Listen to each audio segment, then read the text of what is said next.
back. Welcome, everyone. Hey. How you going? Thanks for joining into the stream. We've got Poseidon Racing here, Sadzi, as he's known as, helping to answer all of your questions on breeding. Obviously, the breeding barn has been temporarily closed, or the stud farm, whatever you want to call it. So we're here to answer any questions that you have, and try and get some conversations flowing from there. So, Sadzi, can you give us a quick background for viewers who haven't managed to come across you yet? G'day all, how you doing? Welcome to Zed. Exciting times. Very early days, I think. I think me and Doofy probably entered about the same time, mate, didn't we? Around about mid last year, June, July, I think was when I stumbled across it. And it was pretty quiet, to be honest. There wasn't much going on. We were getting maybe averaging 1 or 2 races a day at that time. And it's really exploded, really taking off, and exciting times. Stable wise, Poseidon Racing. If I can, I'll just throw in a little quick plug. Poseidon Racing on YouTube. Check it out. Yeah, Poseidon Racing on YouTube as well. Had a coach stream on YouTube, so we will be able to do that stuff. Maybe later. Yeah, absolutely. So just one other little thing. I got into this with my brother. So he's kind of the silent partner behind all this. He doesn't like getting on the camera. But you'll see his stable, Desi's Dream. So all his horses are mine and vice versa. So we sort of swap horses around and breed them across both those stables. And just talk about, so we did, as you said, we did sort of get into this at the same or similar time. And you mentioned that also, we were doing 1 or 2 races back then. So how have you found it now with all of this competition and the amount of racing that we're able to do? It's pretty intense, really. It really is. Like back when it was 1 or 2, we're like, we need more races. We need more races. And then they brought in the free races, and that was incredible. And for all those people out there that are now just screaming and can't get into a free race, for about 2 months there, we were able to do like as many free races a day as we wanted to and test all our horses out. And look, that was a real tactic back in the day. I would, like Doofy, I'm a racer. So I was buying these unraced ones, race them, figure out which ones were really nice, really talented, and then sort of ship the other ones on and then buy another unraced one, and keep going through that way, looking for the best of the best, if you like. But these days it's really, really intense. I mean, I'm looking forward to the day now. I think I've probably got, I don't even know, roughly 100 horses that are all, there or thereabouts as far as decent races are concerned. So I'm really looking forward to having that ability to have a stable manager. Like you can have a YouTube manager and you can bring someone in and designate certain duties. Like maybe they're not allowed to breed or they're not allowed to transfer horses, but you could give them a small section of horses with some instructions on what to be able to run them in. And just let them go for it. Because to be honest, I like the strategy of breeding and the longer term game strategy. And the racing, it becomes really quite intense and time consuming. Particularly, you run a horse with no fatigue. And I guess a lot of you guys are probably figuring this out too. You run a horse with no fatigue and he's back in the stable sort of begging for more within about 3 minutes. You know what I mean? Like, it's just on. So you could run 24 hours a day, thousands of races a day, but it just becomes too intense on a time management scale for me. Absolutely. And it's something that I echoed as well. I definitely heard it from you first about this idea of a stable manager. I know it's been referred to a couple of times now as a stable boy, I guess from an old racing term. I would love to see that happening. Just like you, I'm finding it really hard to enter the amount of races that I would like to be entering. And, everyone has to sleep at some stage, and some people, they look for when different time zones are happening, and that's when they do a lot of their racing. But I would love to see my stable racing 24/7. That would be epic.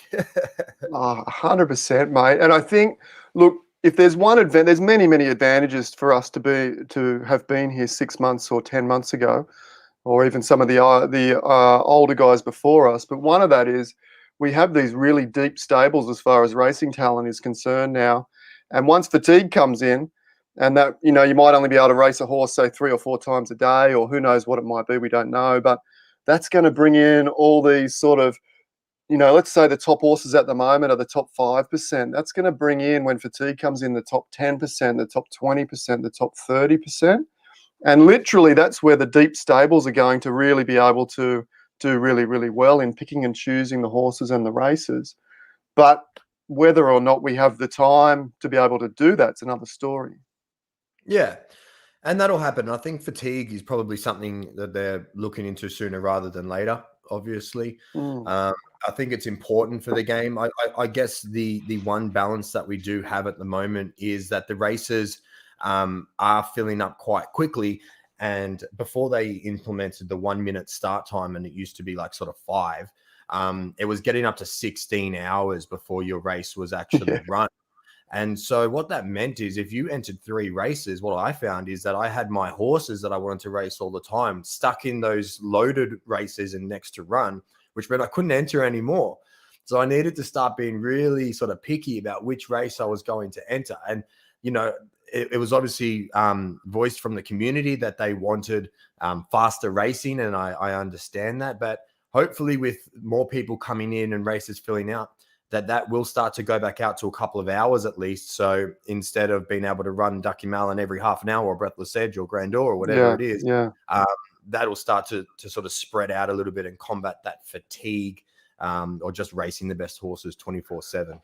100%, mate. I think we got a little taste of what fatigue might look like in that 16-hour when it was really stacked up. Because what was happening was, as you said, you would have Breathless Edge or Ducky Malin sort of sitting there stacked up in 3 races for half the day, 16 hours or so, which then opened up the rest of the class because you didn't have to run against Breathless Edge or Ducky or any of these big horses, which then brought in, and sitting behind Breathless Edge and yourself, like sitting behind Ducky, a lot of us with the deep stables have these horses which are talented but not a top 5%, not a profitable horse, bringing those ones in as well. So I guess if anyone's out there looking, you're not going to need. I mean, it's great to have a Breathless Edge or a Ducky, but you're not going to need that. If you can pick up a second-tier horse, it's going to be really, really profitable as soon as the fatigue and the races start really stretching out, for sure. Yeah. And for those who are just joining, we have Sadzi here from Poseidon Racing. We're going to have a couple of others drop into the chat later on. Zed Gazette, hopefully in about an hour or so. Ideally, Jay's going to pop in at some stage as well. And hopefully we'll bring some Lucky Jack magic into the stream. Lucky Jack. Talk about some breeding and answer some questions. I'm seeing the chat sort of starting to come through now. So welcome everyone. Happy for you all to sort of share your stables on the chat and have some fun with it as well. This is definitely for you guys as much as it is for us. So welcome. Really, really good to have you here. So can we just sort of open up before we open up to questions? What was your how did you find the breeding barn before it closed down? Myself or the guys out there? Yourself. Yep. Oh, mate, I was using one of your tactics that you mentioned a few days ago, where you said that you might wait 3 or 4 days for the heat to come off and then jump in and throw in your gun horses like Grandeur and I didn't get to breed Breathless. He was coming up next, but we got that, with yourself. We got Grandeur and Ducky, and I also bred with Wild Catter. And then I threw in a couple. So that was my only breed. I threw in a couple of my own, Grandeur with Oh My Ether, which looks to have worked out probably really, really nicely. So she might be one of those mares. I mean, before we get into breeding in depth, and we'll talk about this a bit more, but I'm seeing with the mares, there's some that really seem to be able to bring together all the good stuff in a horse. Ace of Spades is one of mine that seems to have that talent as well. She's not a great racer, but geez, she can breed a good horse. And it's looking like Oh My Ether might be in a similar mold, because I bred her twice with Grandeur, and both are looking not epic, but solid. Both are looking solid. So I was just about to unleash some breeding fury, and they closed it down. So I'm I so got a glad bit we unlucky. stuck in there with the grandeur and ducky breed. Like it was what, an hour or two before they closed it Oh, down. mate, I think it was literally we got the grandeur breed, and I was chatting with my brother, getting the plan up. We were going to breed Alive After 5 next, which is a great little Z2 sprinter, and we were going to combine her with a few other sprinters that we have to see what that might make. And would have been 10 minutes later, and it was closed. We were just about to fire the gun, Yeah. and she closed up on us. So for those out Yeah. there watching at home, I did put Grand Ducky is what I called it Mm. into a Griffey. Pulled $7 odds, Oh, and I was pretty happy with that. I mean, not bad. look, we're still discovering this game. We're still discovering the breeding and what it means. And I want to touch on one of those things that you just said before, but we're still testing as well. And but every time I do test it, every time I go into the breeding barn and I breed champion horses together, they give, they do give the right results. Yeah. So that's exciting to see what happens in her first. I think it's her. I don't even know her first class I don't race. know. But I don't know. I want to touch on something you said just then, and it's actually just crossed my mind.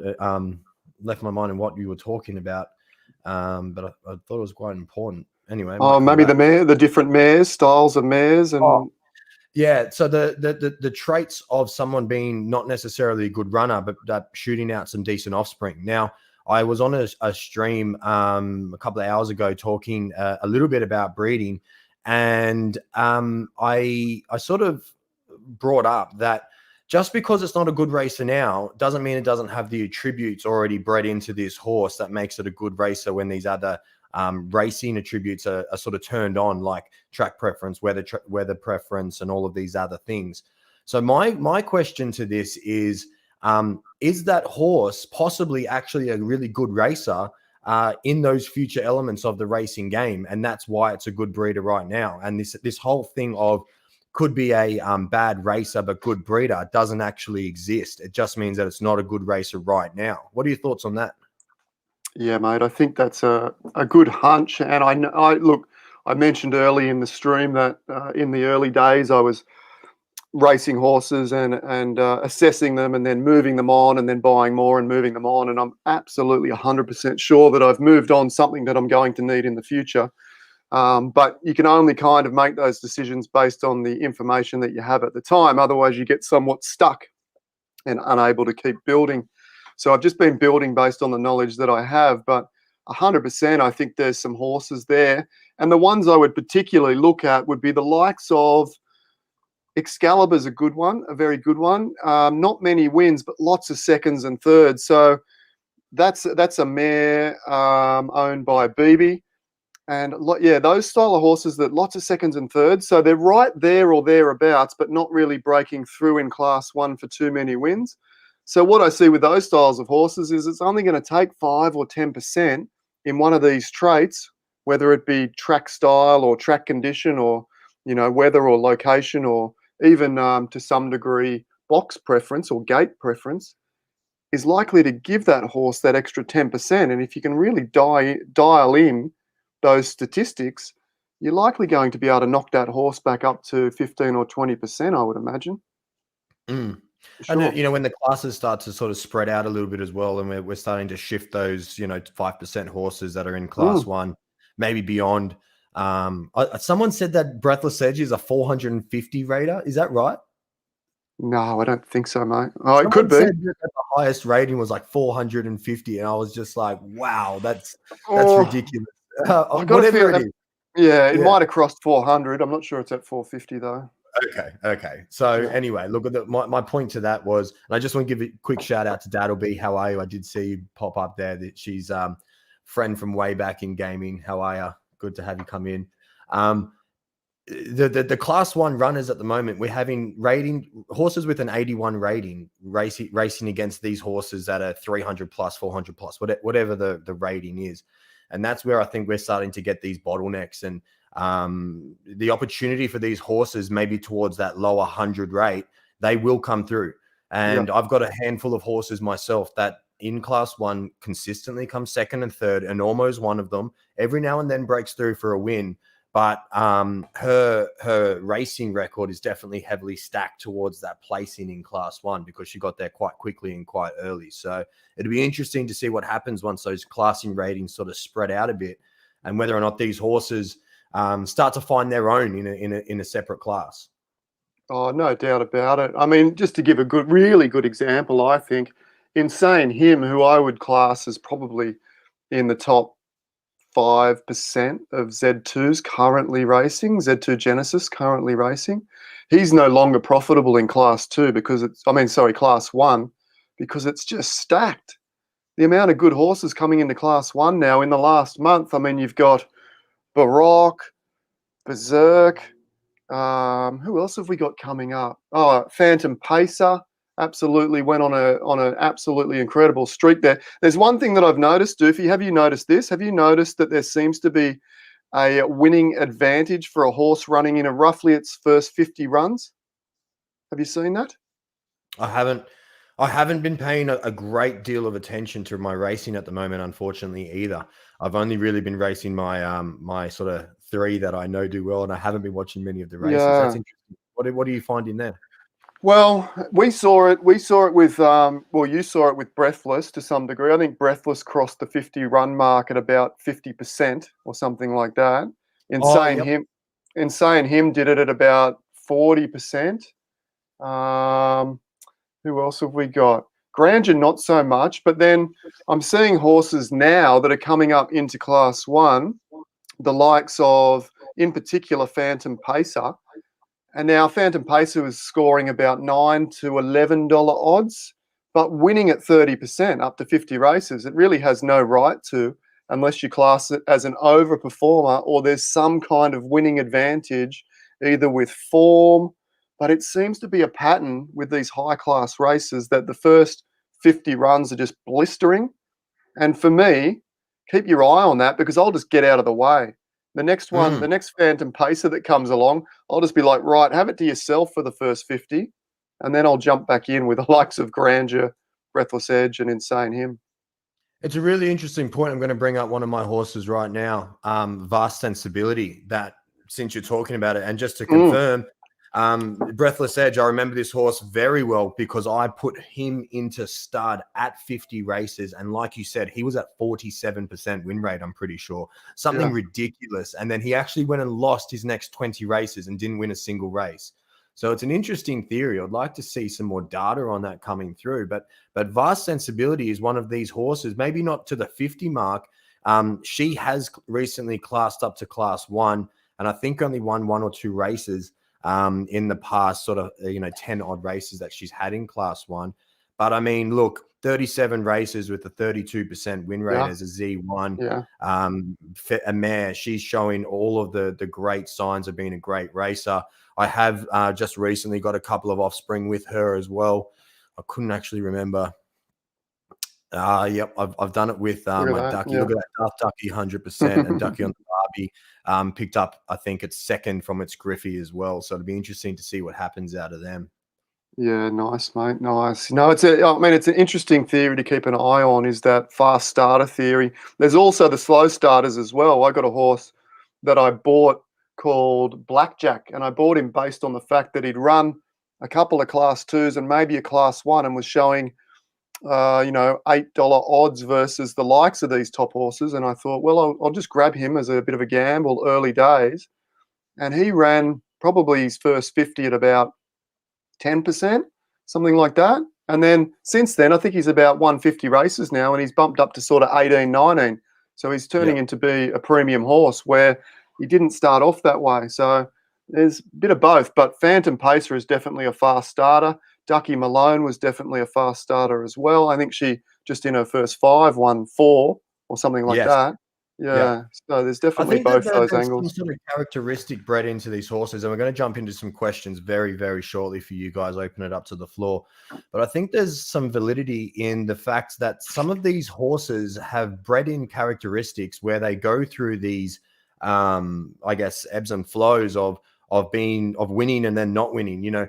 Ducky recently went through a 50 odd race losing streak. I'll put a little bit down to me not understanding the competition that was coming through at that time and not really pulling her back to her desired preference of 1400 meters. And I was still sort of running her a bit of everywhere. Whereas like back in the day when she started, I could run her at any distance, pull $6 odds and win races at any distance. So she was one of those ones that was actually quite hard to understand what her preferred distance was.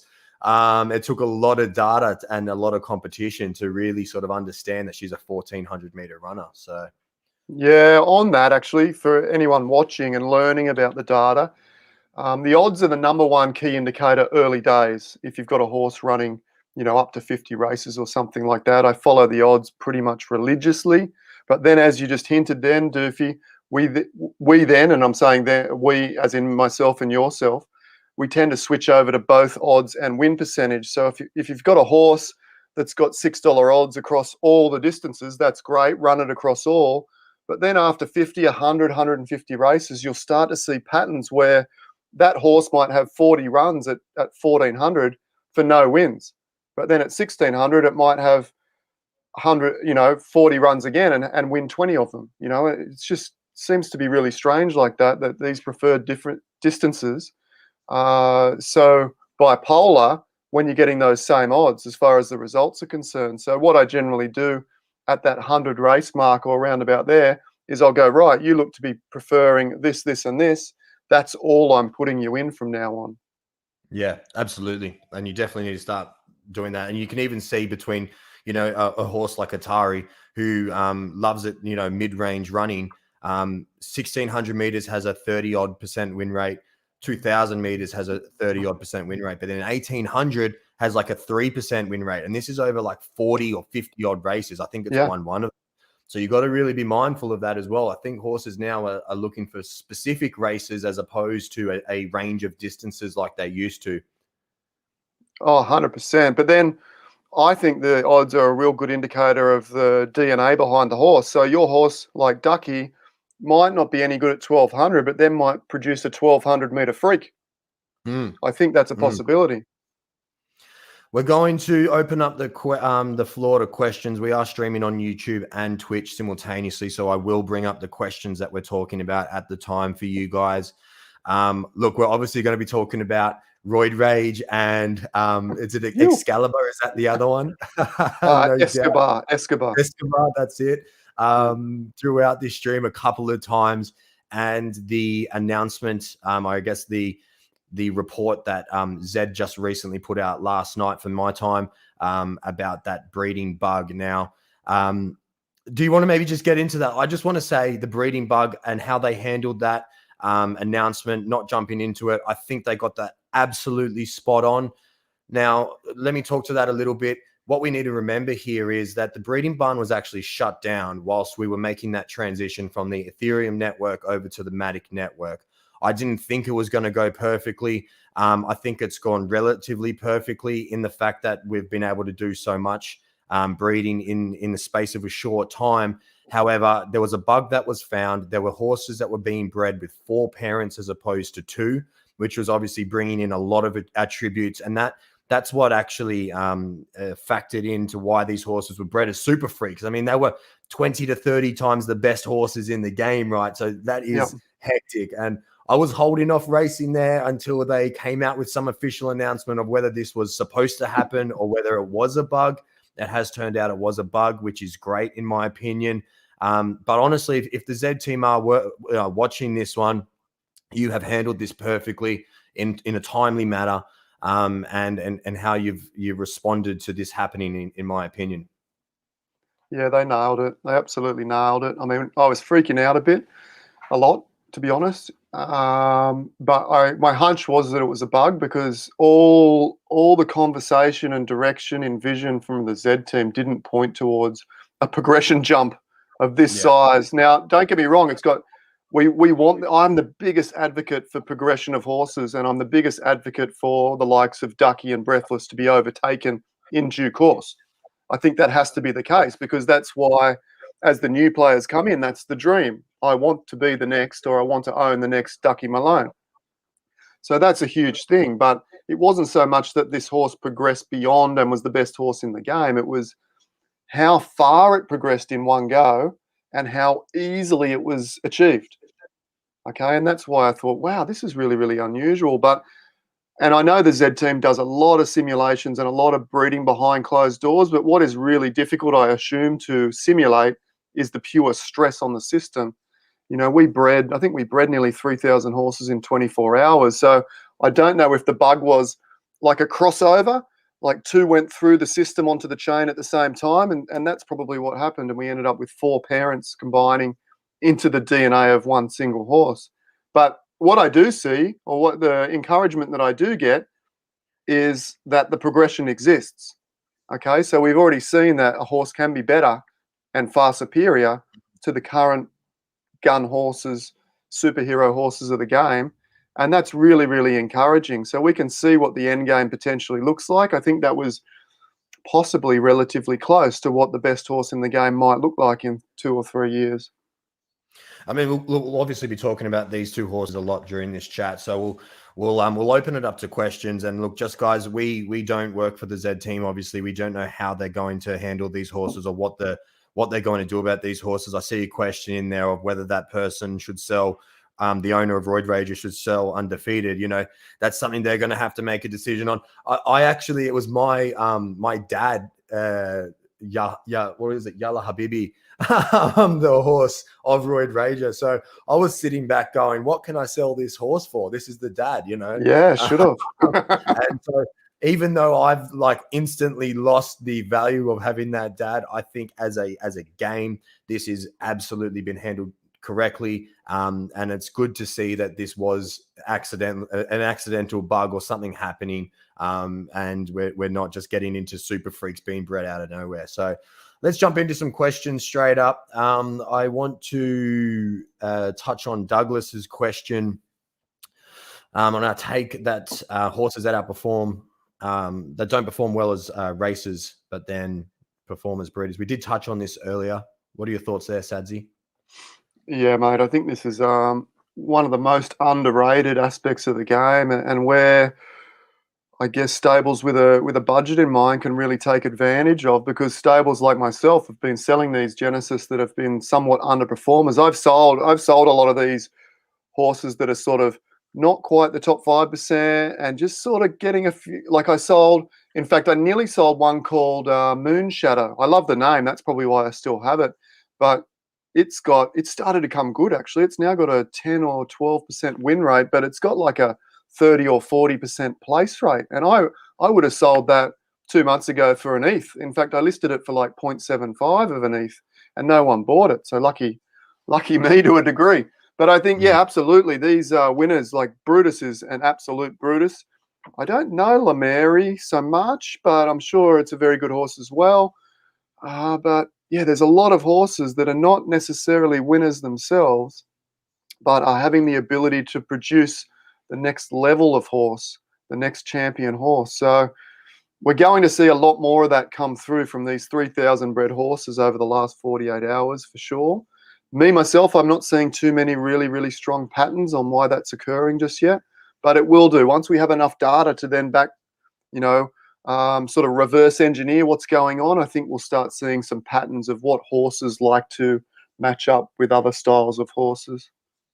The reason I like this question is because I was actually in the car with my partner only yesterday, and trying to explain to her how we can add these elements of racing without having to rebreed or breed new attributes into the game, and how that's going to work. And the way I sort of explained it to her, which I tried a few times, and this is the one that sort of resonated, is these horses are being bred with a set of attributes, right? They're being bred with data into them.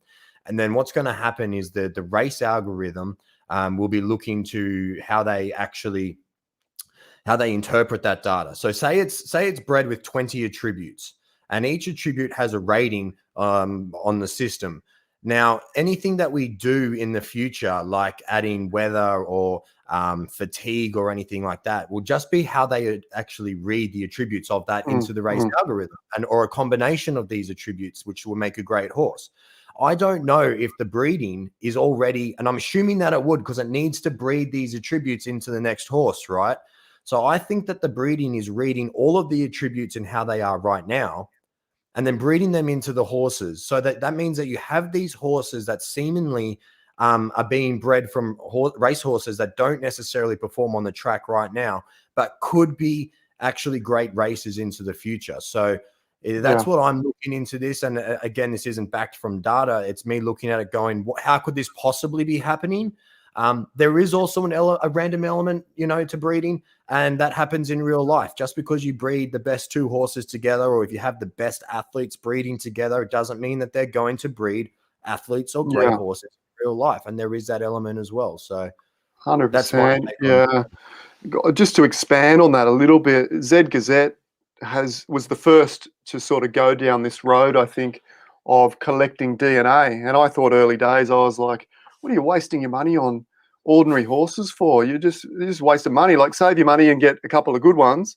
And that was sort of my strategy. And that's the way we've all got different personalities, and we all think the path is going, down our one-eyed direction sometimes. And lately I've been widening my vision up and sort of looking at what you're doing, Doofy, and what Z Gazette's doing. And with that in mind, I've started to collect some DNA, because, what if as you start breeding these horses together, whether, maybe you have access to all that DNA as you come down the line, and you've just got a bit of a random shopping list, and the horse, as it gets minted, goes, well, I'll have a bit of Ducky Malone from up there, and I'll have a bit of this from over there, and a bit of this from over there. It may not matter to a huge degree whether that specific horse is a real gun racer. It might just matter what sort of shopping list is behind it. So there's a little bit of a strategy there in some selective buying of DNA as well. If you can buy Z2s with what looks to be some pretty talented DNA for, let's say, anything under half an Ethereum, or even there are some ones still floating around that you might be able to pick up for a third or a quarter of an Ethereum. I think that there's no guarantees in this. It could be an absolute bum steer, but it could also be an absolute jackpot in the future of having a good, DNA list behind your stable, where you can really mix and match to some degree.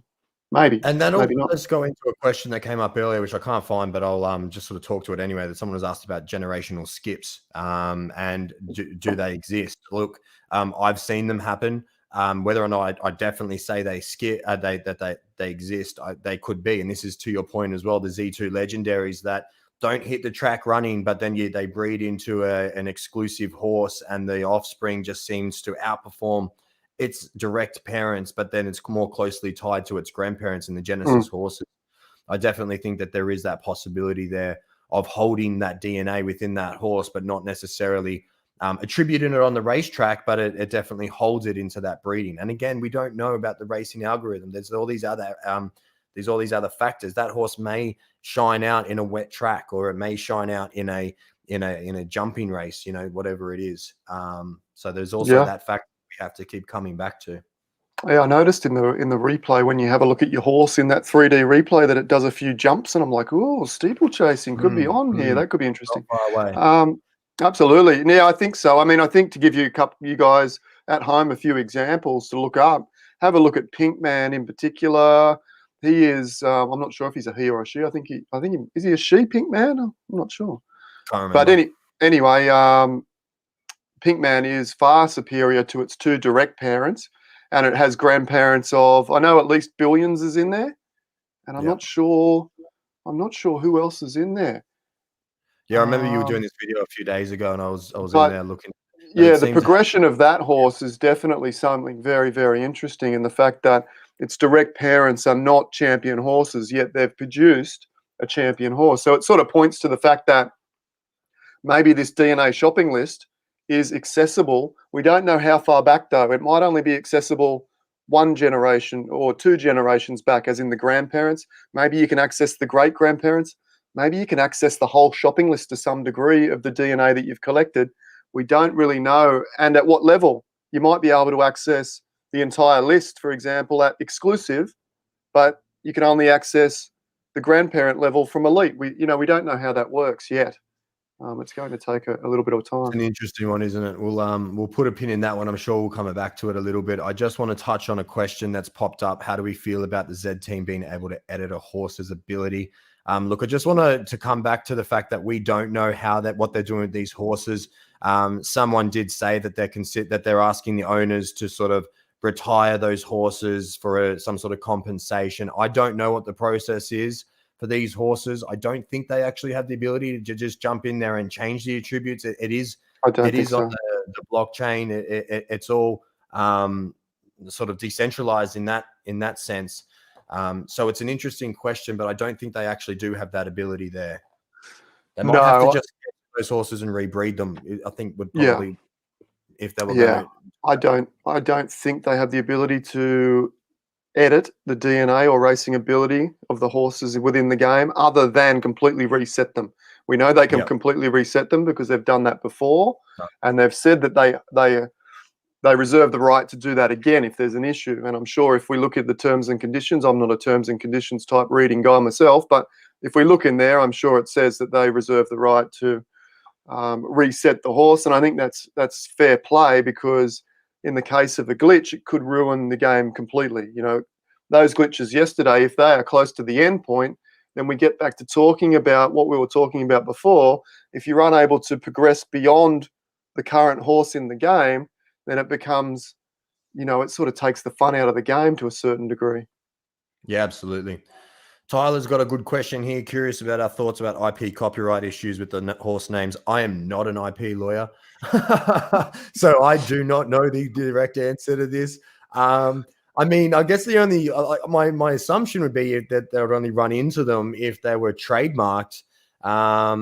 What do you have any thought? I just don't know. The only thing that I would maybe say is similar to this is when the internet exploded and everyone was sort of nicking the common URL names, for money, like go out and get Coca-Cola. Now, I don't know myself how that ended up, whether Coca-Cola said, well, it's easier just to pay these guys $1 million than take them to court for $10 million.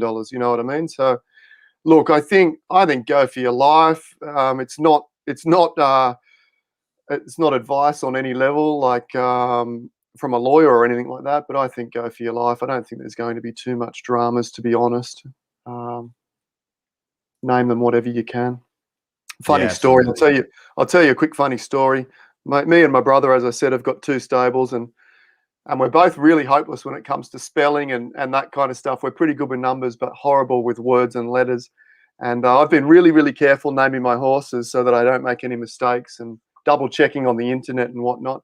But then my brother's, I think he's named 4 horses. The first 2, he forgot to put the capital letters in. So they're all lowercase. I'm like, pretty good names, but all lowercase. I'm like, mate, what are you doing? And then he jumped on the other night and he thought, oh, there's all these NBA players coming in. I'm going to name a couple of horses after NBA players. Have you done that, have you? Yeah, I did some rookies from 2020. I did the top 7 rookies. Nice. So my brother gets on, and he knows nothing about the NBA. So he Googles, what's the best NBA players, and it comes up Stephen Curry. So he's beautiful. Types in Stephen Curry, and of course we all know that Steph Curry is the more common name for Stephen Curry. So he's got that, and he's ringing me up real excited. I'm like, mate, that's probably not that great, to be honest. But anyway, well done. And then while I'm on the phone with him, he's got one more horse to name, and he's like, yeah, okay, all right. And he's trying all these other names, and he types in Michael Jordan, but puts an O instead of an A at the end instead of Jordan, it's Jordan. And he hits yes, go, and he's like, yes, I got Michael Jordan. I'm like, mate, I've already seen Michael Jordan running around. Have you spelled it right? And he's like, oh no. So we got these 2. I definitely Google all my names now before I press yes. I did the same thing with Atari, and I'm glad that the Atari that was actually good was it, because at the same time I bred another one with Atari with an R, ARTARI. Right. And it's turned into a donkey. I'm just like so glad that I got the right one. Oh, that's where you just want to be able to burn that horse. Just go, burn it, remove it from the blockchain. We don't need it. Get it out of there. Anyway. I've got a question here about spending budget. So 10K budget, smarter to buy 1 or 2 Genesis horses or several non-Genesis horses. It's always been my opinion to sort of, if you're coming in now, and if I was coming in now, I'd be spreading my risk. trying to get a couple of rarer horses, but also, or maybe one rare horse, but trying to have some fun along the way as well and learn the racing system, not just sitting on them. In my opinion, you need 3 to 5 races. And then if you want to start stacking some rarer horses to maybe either play with later on or sell or flip for a bit of a profit, I think that's a really good strategy if you were coming into the game now. I do race all my race horses, even if they are worth, 20 Ethereum. And I've done one recently with a couple of super rares because I'm looking for something specific for a breeding plan. So I don't want to breed crappy genetics into it just because I spend a lot of money on. So what I say and what I do are two different things. What are your thoughts, Sadzi? Yeah, mate, for sure. I think you got to get a little bit of exposure to the Genesis breed, because just from a pure NFT collective perspective, they're gonna be like, there's only 38,000, and it's basically the very first, or one of, I suppose you got that F1 game and a few other games, but one of the very first games that has fundamental gameplay behind it within the NFT world, as well as it being a collectible NFT as well. So I think you got to get a little bit of exposure to the Genesis, and actually at this point, buying the Genesis from the drops is very financially rewarding in any case, because there's so much demand that whatever Genesis you buy, even if you want to sell it the day after, you're probably going to get double or 3 times your money in any case. But within that, I agree with you, Doofy. Spread your budget around. Buy a cut. Allow your budget to buy at least 3 or 4 or 5 Genesis if you can. Whether that happens to be Z10s or 9s, or whether you've got a budget that will allow you to buy, up in the 1s or 2s. You want to get 3 or 4 or 5, and then have a look around. I would say although time is of the essence, don't rush in. Race those Genesis for a little while, and then see if you can develop an eye for where the game's going, and then buy based on where the game is going, where the puck is going to be in 6 months, not where it is right now. Yeah, and that leads into this next question I just brought up about holding unbred Genesis horses and that effect in the future. And you just touched on it there. You can buy in the marketplace today and sell easily for 3 times its value the next day just because of that demand. So I definitely think that is a value add into the future. When all of these Genesis horses are sold out, probably in the next few months by the looks of it, their value is even going to increase more because you can't buy them anymore. But, having said that, any Genesis horse is going to have that same value increase, not just because it's unraced, unbred. It's essentially having an unopened pack if you're coming from NBA Top Shots or something else, from my understanding, that you don't know what that horse is going to be like. I am a bit more of a person who likes to know what I'm buying, especially if I'm paying 3 times marketplace price. I'd like to know if it's bad or good. So, but there's different people out there buying different ways.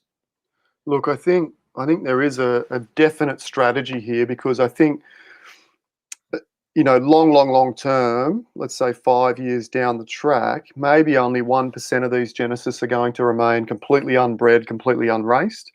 And in that case, you end up having something that's akin to any collectible that is in pristine condition, unopened, in the box. You know what I mean? So that, yeah, absolutely, that could be one way to be somewhat, it's a different risk strategy to go that path, to leave it unopened, because if the game isn't successful in the next 5 or 10 years, which, in my mind it will be, so not too much of a risk there. But you do have that risk. Whereas I just ask myself, and when I'm talking to my brother about whether we leave them unraced or race them, I say, well, if we leave them unraced, the strategy is to then sell them in 3 or 4 or 5 years' time for a profit. Now, could we live with ourselves if we sell that Z1 and it happens to be the next Breathless Edge, and instead of getting, let's say in 5 years, you get 20x your money on your unopened, pristine Z1, you maybe could have got 100 or 1,000x if it happens to be the next Breathless Edge. It's a hard one. I'm so glad I can't live with Z1s. Like if I had sold Vast Sensibility, and when I bought these horses, the person I bought them from came back to me within 24 hours going, I've got someone itching for a Z1. Do you want to sell it for 3 times what I sold it to you? I just said, no way, I'm racing these things. I could not live with myself. I can live with myself selling a great horse in its current state, Breathless Edge. I can live with that because I bought back into the market with all of that money at that level. And so my stable is still growing with that, right? And I've talked about this a couple of times on my chat.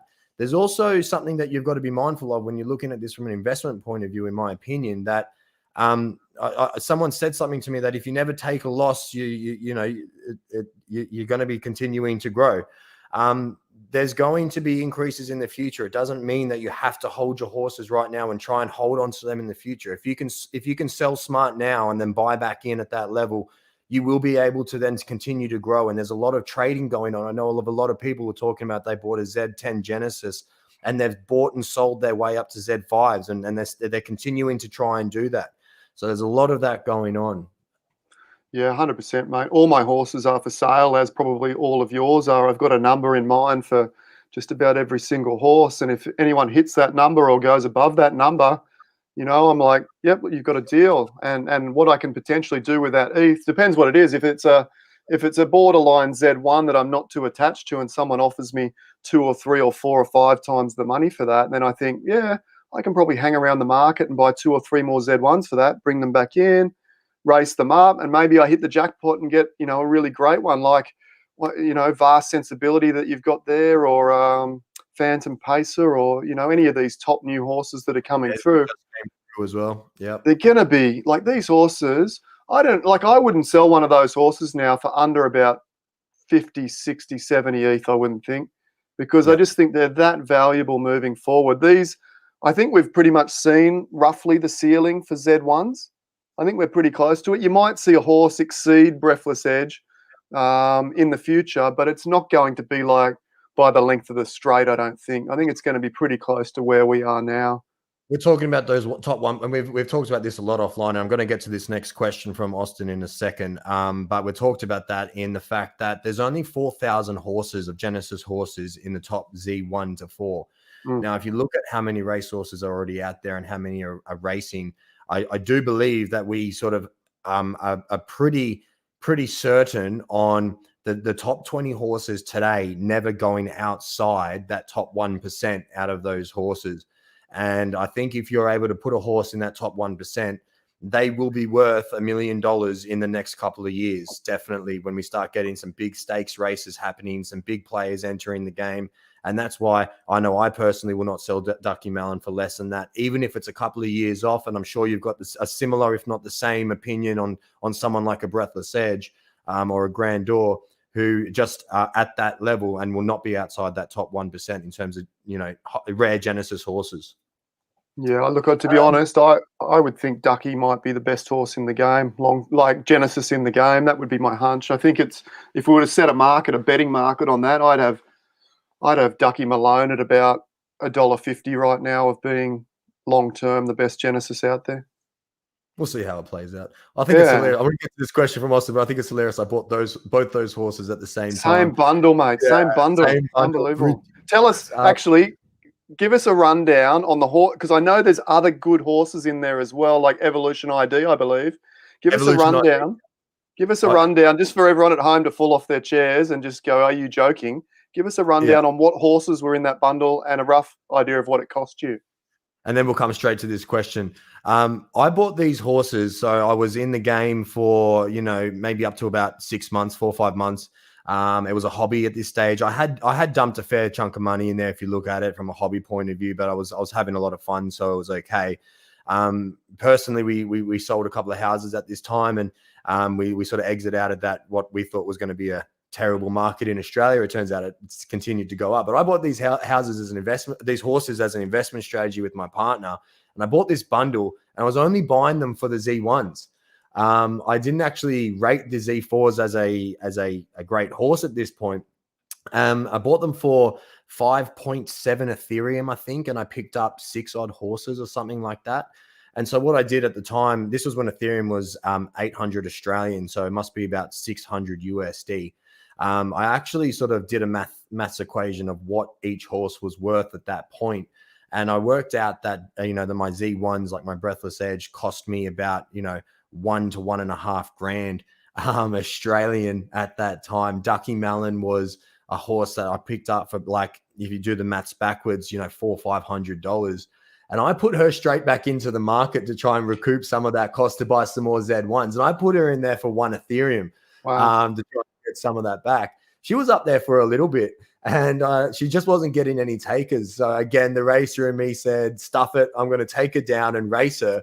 And then like a month later, I had a semi-special horse. I guess I wasn't quite aware of how special she was, and she was back in the marketplace for like 2.5 Ethereum, and again, no takers. And then again, she was up, 2 months ago for 12 Ethereum when I was selling Breathless Edge at the same time. And that was a lot of money for these horses at that point. It was. She was in the marketplace. Like someone could have picked her up for chump change. So be mindful of those horses. Yeah, if you can get them. Yeah, mate. But I think you picked up like 4 or 5 of the best horses in the game in that one bundle. It was like, and I looked at it, but I was a stallion guy as far as Z1s are concerned back in the game then. So I think that bundle, obviously Breathless Edge was a stallion, but the other one, Boiling Religion, was a mare. And I like you, were only in the Z1 market. Yeah. Still has. Yeah. She was in there, Z2 Genesis horse. She was in that same bundle that I picked up. Who's a great racer up in Class 1 as well. It's great. Let's get to this question. It's been up there for a little bit. So I know you've got some great theories on this about keeping bloodlines pure. I personally have had some great success in crossbreeding bloodlines as well. What's your initial thoughts? Oh, mate, I don't think it matters all that much, to be honest. I think you're going to get champion races from both pure Nakamotos and from crossing them with, crossing any horses with any other horses or any bloodline with any other bloodline. I mean, I like the stackable theory where you keep stacking bloodlines into an exclusive mare. So just to give you a slight quick background on that, as you come down, you breed 2 Genesis together, you get a legendary. As you breed a legendary and a Genesis, you'll get an exclusive. And as long as you have an exclusive female there, you can breed it with a Genesis male and hold it at the exclusive level. Now, we don't exactly know what that means in breeding just yet. We don't really know what that means, but it does allow you to keep loading up your shopping cart. I mean, I used to call it the bingo card theory of just keep ticking the numbers off as you collect the genetics of these top horses. You can keep bringing them into that exclusive level. So I'm just bringing the other chart for you as well. Yeah, bring that chart up. The other thing that I'm finding that dawned on me today, I was having a chat with Zed Gazette this morning, and we were throwing about some ideas, and it dawned on me that, as we do stack into that exclusive level, the really important pieces of that puzzle are the stallion Genesis horses, because you need it to be a mare, an exclusive mare or an exclusive filly, to be able to then stack in the Genesis males we're talking about here. So into there. In the female line, you've got the exclusive female, and if you breed that with a Genesis male, you can hold that exclusive breed type, which is going to be very valuable in the future. I'm putting quite a high premium on my exclusive fillies at the moment, and I know there's a lot of people who have caught on to this and are chasing down those exclusive fillies with some good bloodlines.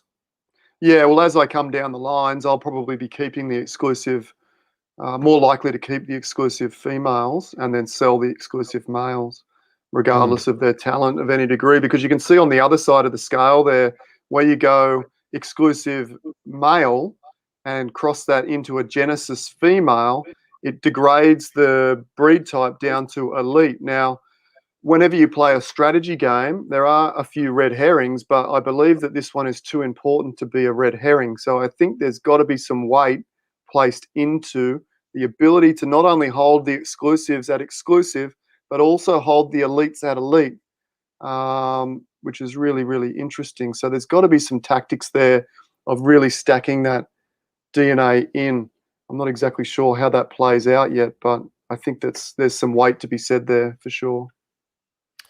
What are your thoughts while I look for the next question to bring up here on the theories going out about the elites being the best racers on the track once you get past that breeding ability? I've seen a lot of evidence of this already. Back even pre-reset, I was experimenting with a few elites, and I had some absolute phenomenal, just monster horses that, probably caused the original first reset, to be honest. I don't think, I think Ace King was an exclusive himself. Yep. And I also think that Winchester was an exclusive as well. But then when we bred down the line a little bit further, the one that comes to mind from my stable back pre-reset was a horse called Sovereign, which was an absolute monster. It was getting odds better or as good as Ace King and Winchester, but it had this turn of speed that would just leave the field drop dead behind. It was like a jet plane. It was absolutely phenomenal how quick that thing was. And I think even the experience we had pre-reset still counts for some weight now. Like, I think some of those horses that were doing things, or some of those breeding techniques that we were discovering back then, are still a possibility now. I mean, we haven't seen too many elite races, really, I don't think yet. Is Pink Well, the Pink Dark Man? is the only one that I have, and that's what if you look at him as a racer, he's Yeah. really performing well. I did put him up for stud, and he got all of his studs taken. I'm really going to do some digging into what those offspring are performing, because I did take some myself, and they seemed to show a little bit. Some of them showed a little bit of talent, about 50%. Showed a little bit of talent down in class 5, and sort of when they got to class 4, they sort of came back to class 5. But some of them have a good win rate, so it'll be interesting to see how much weight these cross and paces Yeah. have in the game in the future in terms of racing ability. Is it just going to be a bit more of a lucky dip? If you do continue to breed great genes into these horses, I'm not sure. It's going to be something that we're going to be discovering in the next sort of 6 to 12 months, I feel, because I think we've done a lot of testing up at the top end, but not a lot down the bottom. No, and I'm taking my time as well in developing, good legends and good exclusive mares and this type of thing. I'm not in any rush to get down to the elite level just yet. I think the first person that gets a really good horse like Atari at the elite level is going to do really well in the racing system. I think there's better than Atari to come relatively soon, Oh, for absolutely. sure. But Zed Gazette also talks about the fact that he's got a theory where he thinks the crossbreed is really, really important too. And I'm warming up to that now, that maybe because you can hold it exclusive and hold at the elite level, maybe you bring these chains down, stack them, do your first cross at elite, and then bring another chain down, stack them to elite, and then stack your elites up, down, and cross them into cross. I mean, that's the Frankenstein horse of the future for sure. It's going to take some time to get there, but that's the exciting stuff we're looking at. And this is the best thing about Zed, right? Like this platform has been built for hundreds of years, right? This has been built for our kids, and this is what I love. It's a new racehorse industry, and we are so early into this, and everyone wants to know what the end of the game is already. We are nowhere near that. Like we are still playing in the top, scrape of what's happening. So I think there's going to be some exciting things. I do love my crosses as well. And I think personally, if I was to be a betting man and have a bet, I think that the next sort of generational champion that is overtaking the best Genesis horses will be like a Finney or something, because it's actually been bred with a heap of stacks, like what you've said. It's got some stacked Knacks, got some stacked Zarbos, and then it starts to breed in maybe some stacked Finneys. I have some theories on how these different bloodlines run and what their attributes are. So if you start to crossbreed the best of each one of these and then bring it into this super horse, then maybe that's going to be the future. Let's get on to the next question about the next drop. Is it going to be overwhelming? Are people going to be out there not getting horses? 110%. It already happened in the past. The horses, there are mad people.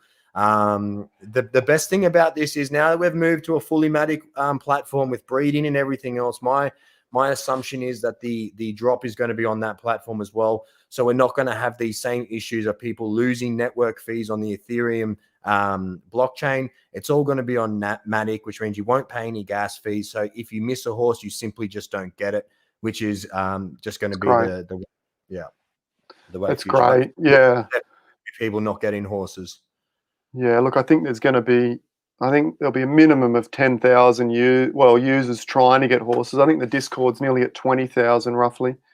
So there could even be 20,000 people at the next drop hoping for a horse. Now, my hunch is, and I've got no inside information on this whatsoever, but my hunch is there's going to be some sort of queue system or horse limit per wallet or whatnot. I think I don't know how they do that, because you can always produce multiple wallets yourself and Yeah. sign up for 10 horses and try and increase your odds in some sort of lotto system if that's the way it goes. But I don't think it'll be a free for all. In my Twitter, I think way back after the previous drop before the last one, saying what I think should be happening. And if someone from the Z team's here, this is my thoughts and how it could happen, is that you have a line system where that the prices of these horses are dropped maybe a couple of hours before the actual drop. And then at a certain time, you essentially join a queue.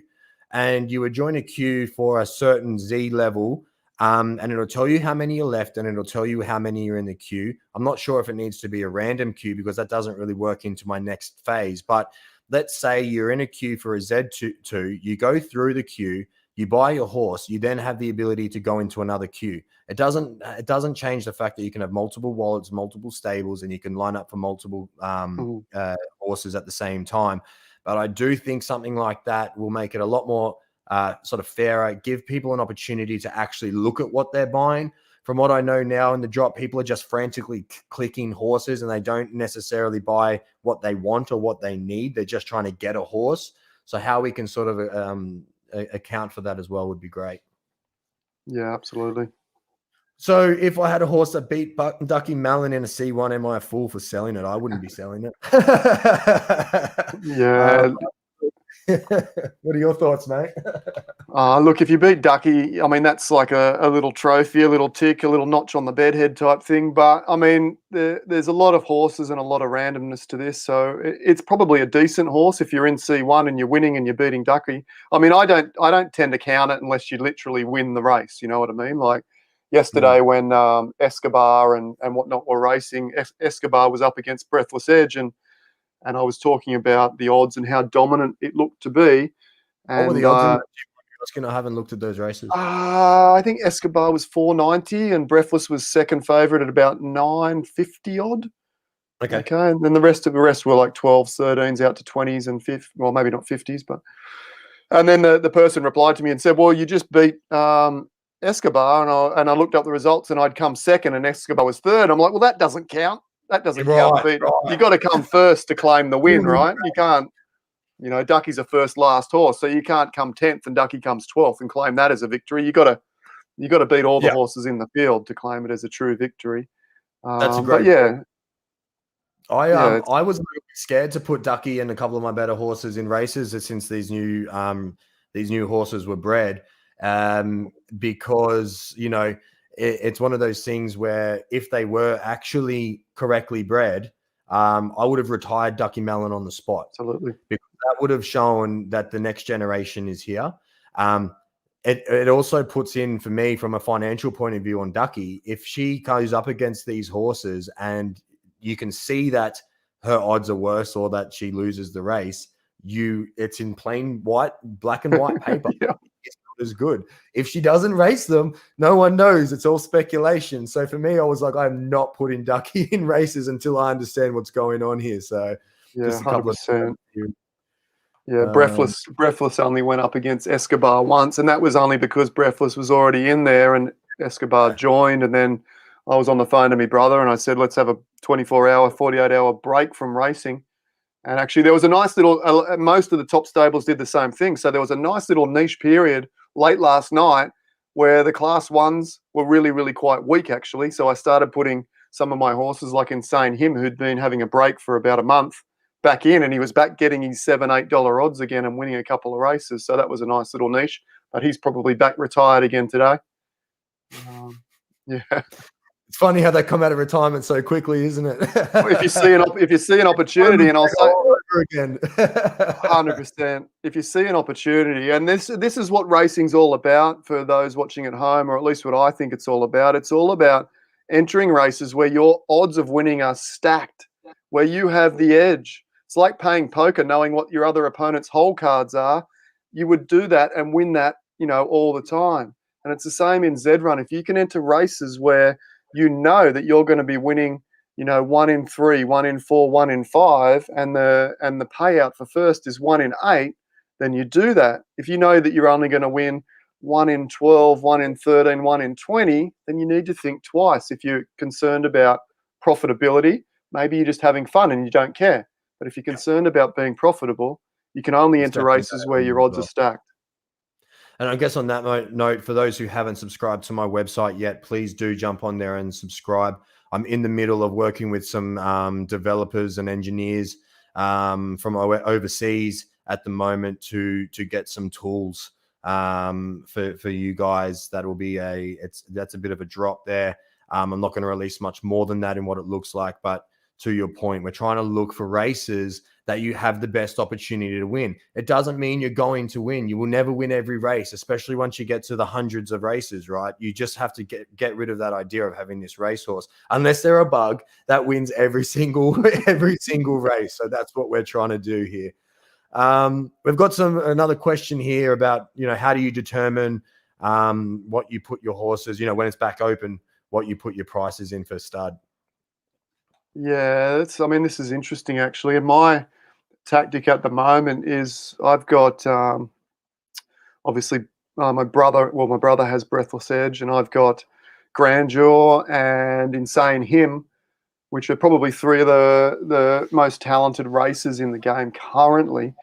And for me, for those horses, I keep them privately within my stable.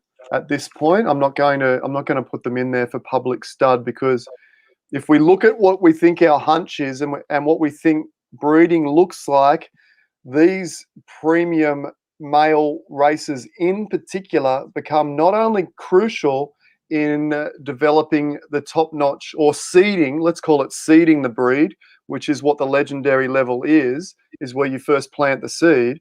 They're not only crucial there, but as you come down and stack and interbreed or inbreed to some degree, you've got these really talented horses that you then want to place back in, maybe 3 or 4 steps back down, 3 or 4 steps back down again, and keep placing them in and in and in.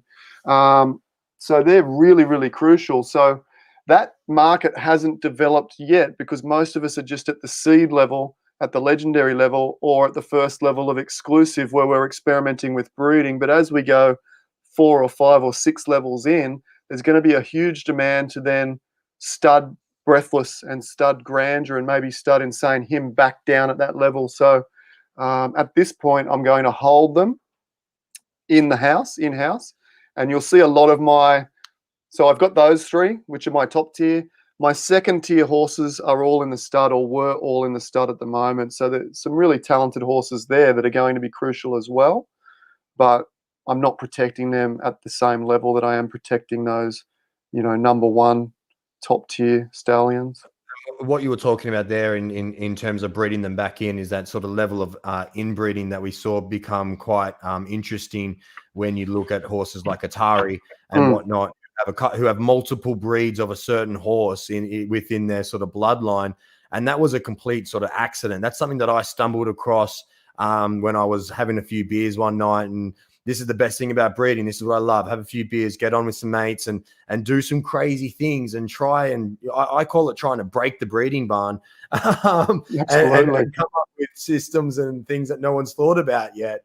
And that really did, in my opinion, in the fact that you can breed the same horses back into it. You can breed them from, grandparents on, or even if you bring the best of certain offspring in together at like a cousin level, or a niece and uncle sort of level. I know it sounds weird to say out loud, but if you start to crossbreed them back in from those two, they have shown some really good signs of those coming up as well.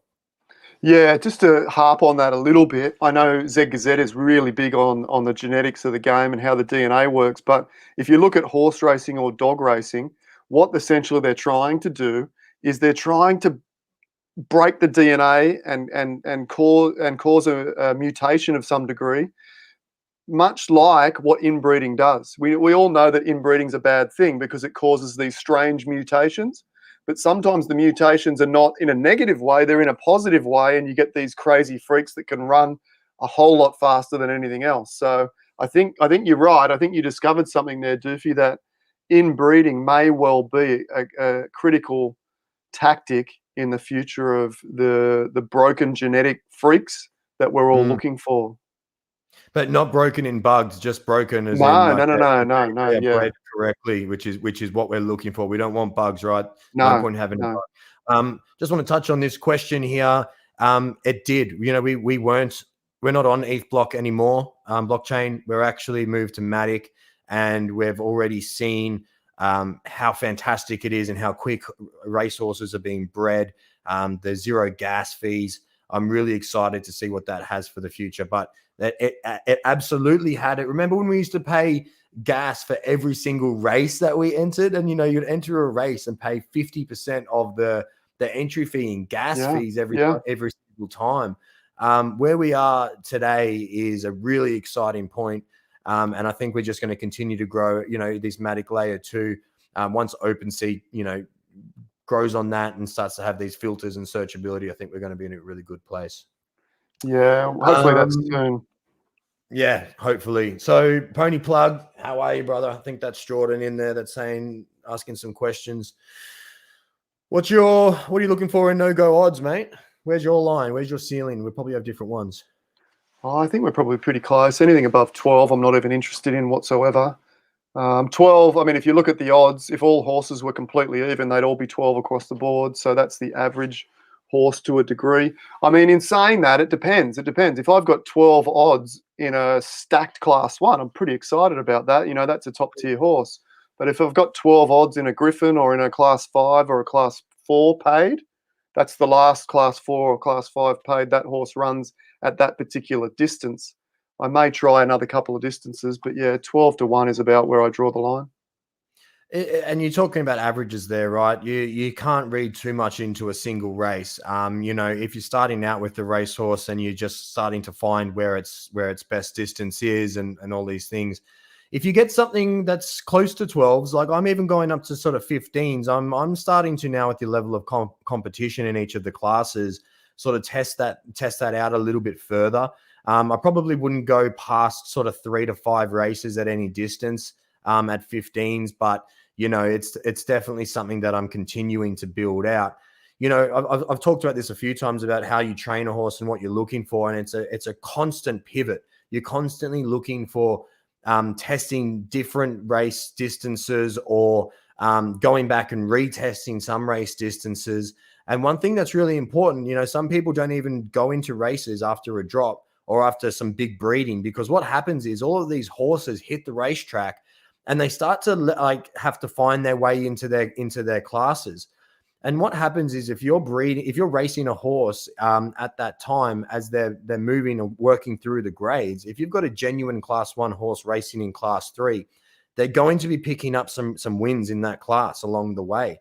So just because you're a 12 or you're a 15 at that time does not mean that that's a true indication of where that horse is. It may be a 10 to 1 racehorse. So there's things like putting racehorses on ice, coming back and trying them later on. Yep. If you're going above, if you're getting 20s, that's my limit. I will not touch it. Like if you give me a 20 at any distance, I'm like, I'm out, man. Sell. Yeah. Put that on ice.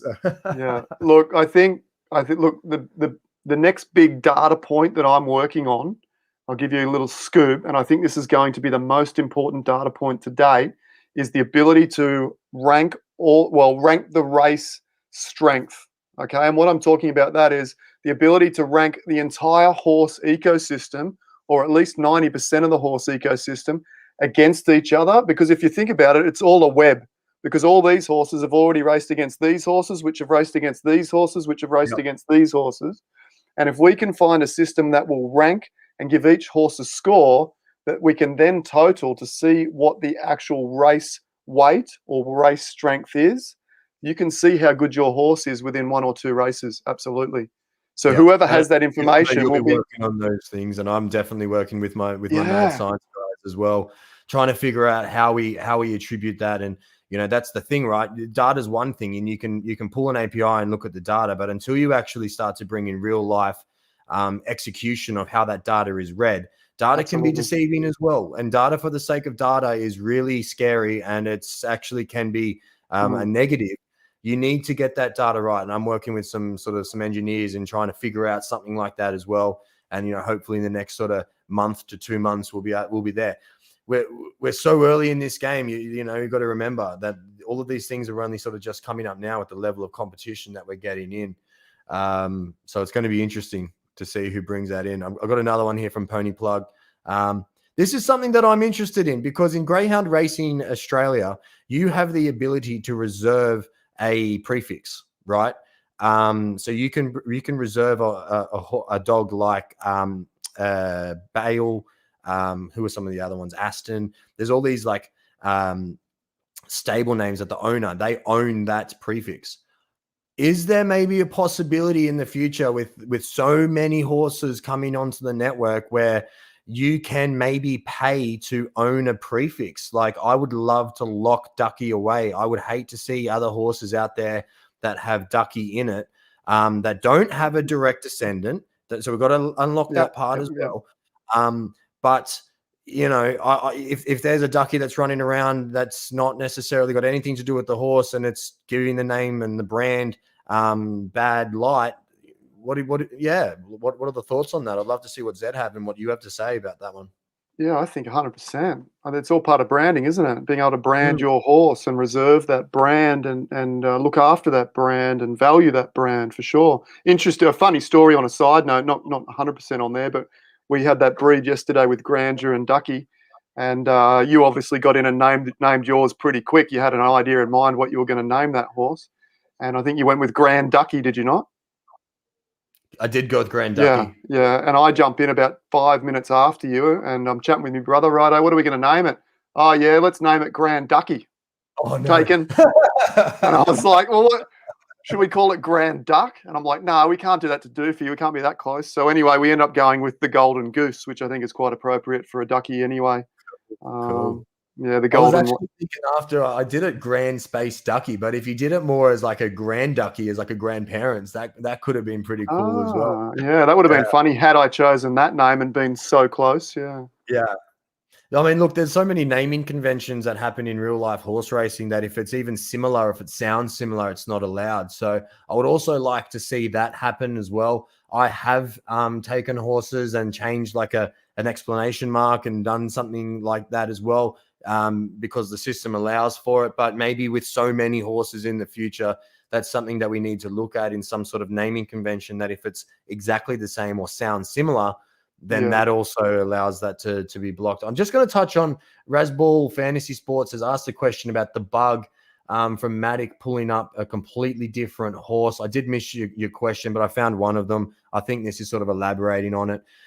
Listen, I don't play in open sea at the moment. I've got 2 horses maybe listed on there, I think, at the moment, which I'll probably take down because it is so buggy at the moment. Have you had any experience, Sadzi? I haven't had any experience with this bug. I haven't. I know of the bug, and it might have been Razball that chatted with me privately about it. But I know that it was something along the lines of when you go to select a horse to put for sale, you would click on that horse, but then the following page, it would show a different horse. So the links were kind of broken. And if the different horse kind of looked the same, then you would just go put the price in and click, for sale. But I think I know of at least one person that accidentally, was trying to sell a more lower tier horse at like 0.2 Ethereum or something, and accidentally put their Z2 unraced Genesis up for sale for 0.2, and obviously it was snapped up like that. So they're trying to figure out through Matic if there's any way of compensation, or if we're trying to track down who the other user was and maybe do a swap or a compensation swap. So it can happen. Be real careful. Check if you're on that. Look, that layer 2 Matic OpenSea website is in beta. They released it for Zed because we needed a P2P space. So from my understanding, they released it for us anyway. There's a few other platforms on there, but it was very, very early that Zed was on there. I think it was like 2 or 3.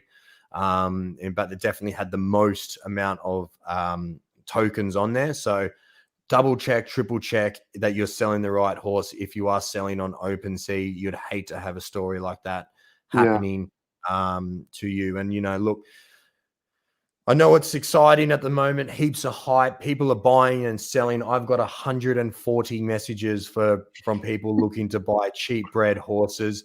I just want to take this opportunity to anyone out there who has DM'd me or has, reached out to get one of these horses. I am working through them. I had to take a bit of a break yesterday. I just got a little bit overwhelmed after soccer, and I passed out at like 8 p.m. last night and had about 12 hours sleep, which was great. I'm getting to you. It's coming. Please be patient. We're working through those at the moment. Let's bring up another question here I just read. I know what your answer is, Sadzi, but do you want to give your... Yeah. So would I breed a no-go horse from my no-go selection? No, look, to be honest, I'm not interested in that at the moment. Maybe in the future. I'm going to leave breeding no-go horses up to everyone else.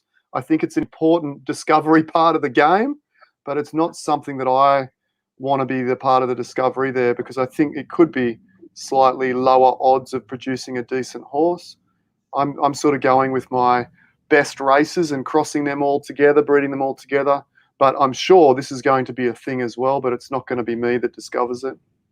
I probably will discover this by accident, to be completely honest, because these cheap bred horses are exactly this. These are horses that are either haven't been through training yet, or they're horses that are on ice waiting for the race algorithm to change. And what I do believe is that there will be some horses in there that will, compete at some level. I do think that, and when I say some level, they may work their way up to class 3, class 2. These horses are being bred at the moment just to get horses in people's stables because they simply don't have any and they want to get in, dip their toes, learn the system and have a bit of fun, right? These are fun horses. But I do think there'll be a few in there just on basic randomness that may have a couple of gems, and I don't know where they're going to come from. There's a couple of super rare coats that got bred into them as well. So some people there are going to get some really cheap, fun horses. And I'm just looking at a level playing field of me not losing money on these, making a little bit on top to sort of cover my losses that I'm not racing. Because I haven't been racing much this week. I've lost out on a lot of racing profit. I raced for 4 hours on the pony plug a couple of days ago, and I profited 0.5 ETH. Yeah, 100%. 100%. And actually the whole the breeding dynamic's really interesting at the moment with racing as well, because to get the cheapest breeding price, you got to put your horse in for 7 days, but then he's out of racing for 7 days. So there's a whole bunch of real gun races that just went through and bred, but are now no longer able to race for the next 7 days. So that's really cool. But just to touch on that. Sorry? I didn't realize they turned that back on, because that was off for a little while, that you could actually have your stallion in stud and race at the same time. But it's good to see that that's back on. I think that's how it should be. Yeah, I like that dynamic. I really do. Just to touch on that question was one more point in the fact that I'm not researching this, but the interesting thing is Pinkman was born from one of my stallions at one stage that I just threw in the stud barn, and I didn't breed with him because I thought it was, not something that was going to produce anything meaningful. But someone else saw something in there and produced Pinkman, which is now potentially the best bred horse in the game. And I don't know, what's his prize money? 10 or 12,000 US dollars or something or other. Yeah, it's definitely up there. All right, we've got another question here. Mentioned training. Do prior results affect future results and odds? I don't know enough about this. I know ZG's got some theories that it definitely does. I see the odds more a direct result of those simulations. So if it's run 10,000 times, out of those 10,000 races, how many times did your horse win that race? And that essentially is the percentage then converted into odds of winning the race. That's how I view the odds. What are your thoughts? Yeah, this is an interesting one and a hard one to sort of decipher, in my opinion. I think a lot of people think the form counts, and I think there is I think a lot of these factors are going to be quite rather small percentages in what they count for, but it might just be enough whereby, because we know the horses like Ducky Malin is producing $6 odds, which means it should be winning roughly 1 in 6 races or something like that, but it goes and wins 1 in 5 or 1 in 4 races. So there's something in there that makes horses like that beat the algorithm over a long period of time. And whether that's due to a history of winning and form, or whether it's just a pure overperforming gene, I don't know. Now, another hunch I had as well was maybe there are some horses that are better performing at big race events, like a Mm. nervous type thing, and they're better at the bigger events. Because my horse Insane Him doesn't have the greatest odds in the world. It's often nines, tens, 1050s. But when he goes in a $600 class one, he wins them at like 1 in 3, 1 in 4. And I mean, that's a great thing for me in the bank balance. But I'm like, what is this? Is it a big race genetic? I'm not sure. Maybe it is, because we know in horse racing that there is a big race type of genetic. Some horses are just more accustomed to the high pressure of running those big events when there's a big crowd and big people and big fuss around the event. So there's so many things that we don't know. That's so I think I'm exciting. going to also just peel that back and look at it for what it is, that there is a element of randomness to these Mm, races, which is what's really great. And that comes back to that provably fair, in my opinion, and how that's actually run. Just because you've got the best odds doesn't mean you're going to definitely win the race. You definitely have the best chance of winning the race.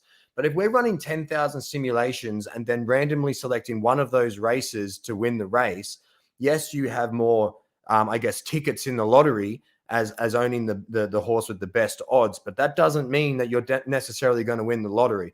You can have yeah, that one ticket that can be the ticket holder right there. And so I think, in terms of these overperforming, underperforming horses, I think it definitely is an advantage to have the most lottery tickets. And whether or not it's a $6 odd, $4 odd, $7 odds, if you're constantly the favorite and you constantly have the most tickets to the raffle, you're yeah, obviously going to, have that opportunity to outperform your odds in that sort of sense. But absolutely. it doesn't mean that, for someone who's got a nines and a tens like Insane Him, who should be winning 10% of races by just simple maths, maybe it's just getting lucky that it just keeps getting the ticket pulled up. Absolutely. Maybe it's a Absolutely. genetic thing. That's what we've got to find We out. don't know. We don't know. I mean, to give a little background to this, when I first came in the game, right near almost 12 months ago now, and the odds were there. I'm not sure that maybe the odds were relatively new and no one really knew how important they were.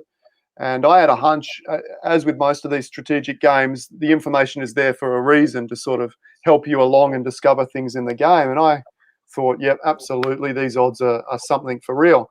And I had a horse that I bred with King Beaver. I chose two of Beaver's, one of his studs and one of his mares. He said once and said, mate, can I have these horses from you and I'll pay X amount of dollars? And he did me a full breed of 7 legendaries on the horses that I chose.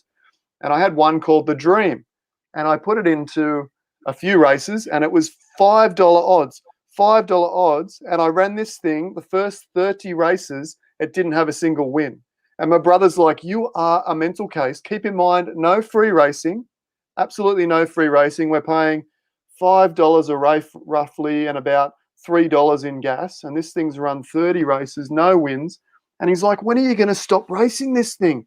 And I said, well, I think the odds are really, really important. I don't know what I'm doing, but I think they're really important. And I kept racing, and eventually it got its first win. And then it went on and won like 8 out of its next 10 Hmm. and became one of the early superstar races and proved to some degree, at least in my mind, that odds were a thing. And a lot of other people followed in and said, well, I think you might be right here. Maybe odds are a thing. But if you've got a horse producing those odds, then don't sell it if it's lost its first 30 races. It might just be I taking remember a bit this of horse time. so vividly, Yeah. and this is where we first started talking about this horse. This is where we first started hooking up, because I went to buy that horse as well, and I saw what you were doing, and you kept racing this horse, and I wasn't paying attention to the odds at this stage. I was very early into the game, and I kept seeing you enter this, and it was like 15 races or something like that with a 0% win rate. I'm like, like, what is this crazy guy doing? I actually think I had a chuckle to my partner. I was like, this is the Dream back in the race. And then, like what you said, it just went on. It boomed. It won like 8 races out of 10, something like that, something crazy. And it sort of touches on that point of, are there some sort of attributes bred into these horses that mean that it has wins in like in these flows? Is there something there? I don't know. There could be, and really exciting to sort of see if that's true. Look at some data. Let's jump on to Professor Moses's question about the future of creating own races, owning racetracks. Will this evolve the game? Bigger pots, even bigger event sponsors. I'm so excited for this. I cannot wait for a doofy racetrack. I am cautiously getting, I guess, worried at how much it's going to cost. Yeah, They first announced, I was like maybe 100 grand USD, but I'm thinking it's more like 250, 300 grand now. Branding opportunities, stakes opportunities are going to be huge. Yeah, I think it's absolutely going to change the game. We're going to be able to hold custom races. I know there's a lot of armies out there. Silky's armies being created. I'm creating a doofy army. I saw there was a zombie army starting to get created. Let's get these armies racing against each other. I reckon. It's so good. I love that. I love that idea of you creating the doofy army and naming them 1, 2, 3, 4, 5. It's so cool. All these little clones, doofy clones. Yeah, absolutely. Props to Pony Plug Jordan. He created the Silky Army 01, and I said I would help him out and created it up to 20 for him, and then I went on and created my own as well. That's awesome. It's awesome. But yeah, the future of this could be absolutely anything. There's so many directions to go, so many avenues. You just got to sort of find your avenue and choose what you want to be in this game. I think, like, to be honest, I think my own track is probably out of my league unless we come together with a few other people, you know, and create a little syndicate on tracks. I mean, I already noticed, if you keep your eye on OpenSea, that the what's the F1 game called? F1 something or other, Delta, isn't it? F1 Delta? Yep. I noticed they have their own tracks as NFTs, and I got a funny feeling they might be already over $1 million worth per track. So now, whether or not the blueprints for a Z track are going to be that much, or maybe they're going to be a little bit cheaper because you have to buy the land in the Central Land or Sandbox or something, which is getting pretty expensive too. I've got a little bit of land in Sandbox, nothing into Central Land. I missed that boat. But that stuff is going through the roof at the moment as well. It is, and it's something that I know, obviously, Zed's invested heavily into Central Land. I don't know enough about this place. I'm just trying to sort of learn. I would love to create a Doofy HQ in there and showcase. I'm buying some art at the moment. Have a cool place to come and hang out and put my horses in there. I don't really understand it enough. If there's someone out there who does, please hit me up, because I would love to understand it a bit more and put some sort of Ethereum into it and start to build that out. I reckon it's going to be epic. You know, I think that's definitely going to be the place where Zed's just going to sort of boom in the HQ that they're creating. Yeah, for sure. Absolutely. Just looking for a next question. Let's sort of talk about some value on some horses here. Wildcatter. Yeah, Wildcat is an interesting one. It's one of I rate it as one of the best. Is it a legend or is it an exclusive mare? Let me bring it up. I'm not sure, but I know it's stackable, so it's either a legend or an exclusive mare. Maybe it is. It says here. Oh, sorry. It says here, Tyler has said that she is an exclusive mare at the end of that question.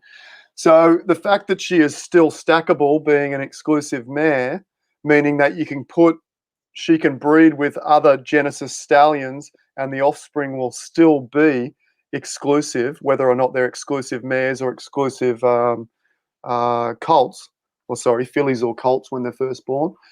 Yesterday, I bred with Chad. I think Chad's the name of the owner of Wildcatter. We bred grandeur with her, and we were lucky enough. Part of the deal was we did a 50-50 split, but part of the deal was that I got first choice of the offspring, because I knew that if there was a mare, I wanted the mare. And we got really, really lucky, and we got 2 mares. So we both have one each that is now stackable, and you're able to progress down that breeding chain again.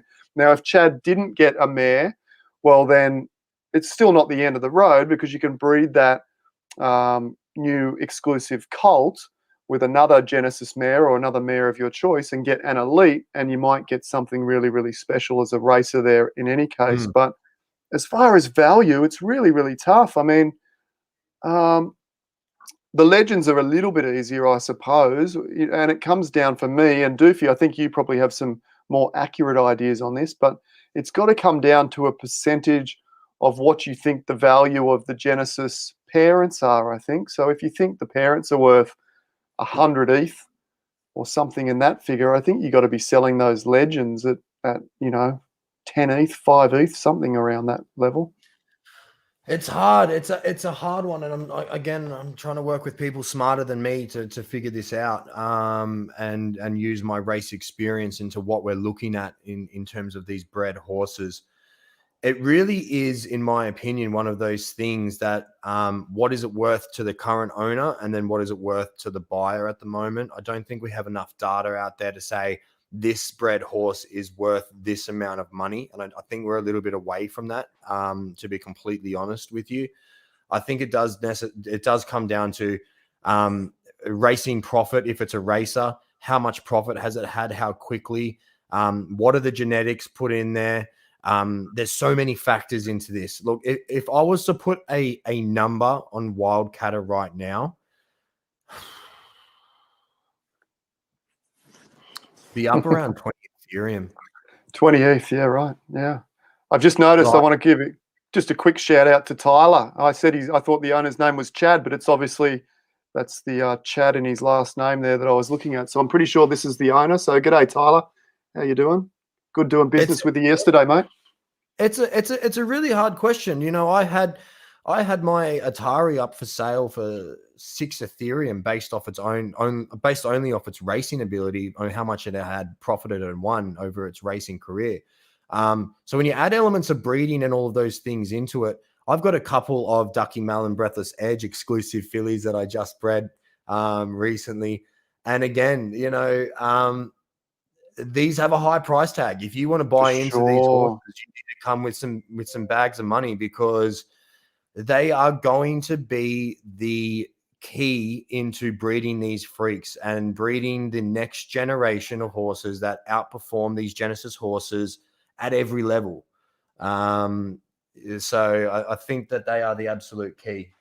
Yeah, if you've got an exclusive mare that is not a roadblock, it's not a cul-de-sac, it's not the end of the road, it can still progress down the line, and it's got Ducky and Breathless Edge DNA in there, that's a pretty insane shopping list to then progress that horse down the line. So I think that's got to be worth, at least 20 or maybe 30 ETH, which sounds like crazy money, but the future of the game exists within these exclusive horses. So they've got to be up around that range. Fillies will outweigh the Genesis horses in some capacity in the future, because you've got to remember, and I know we're talking about a lot of money here in these Genesis horses, and I may have overvalued that. That was me pulling a figure out of my rear end in terms of what it would be. It'll be somewhere around that, in my opinion. But if you get a Genesis horse, an exclusive horse, a filly, that is 10 breeds down the line, that has 10 champion Genesis horses bred into it, what would you value that at? You can't say that it's less than the value of one Genesis horse, in my opinion. Like that's a lot of money that's gone into that horse, and breeding smart and everything else. So I do believe that those will be the future ceiling in terms of value of the horses. So it's an interesting one. I just want to sort of bring up something quickly for you. Yeah.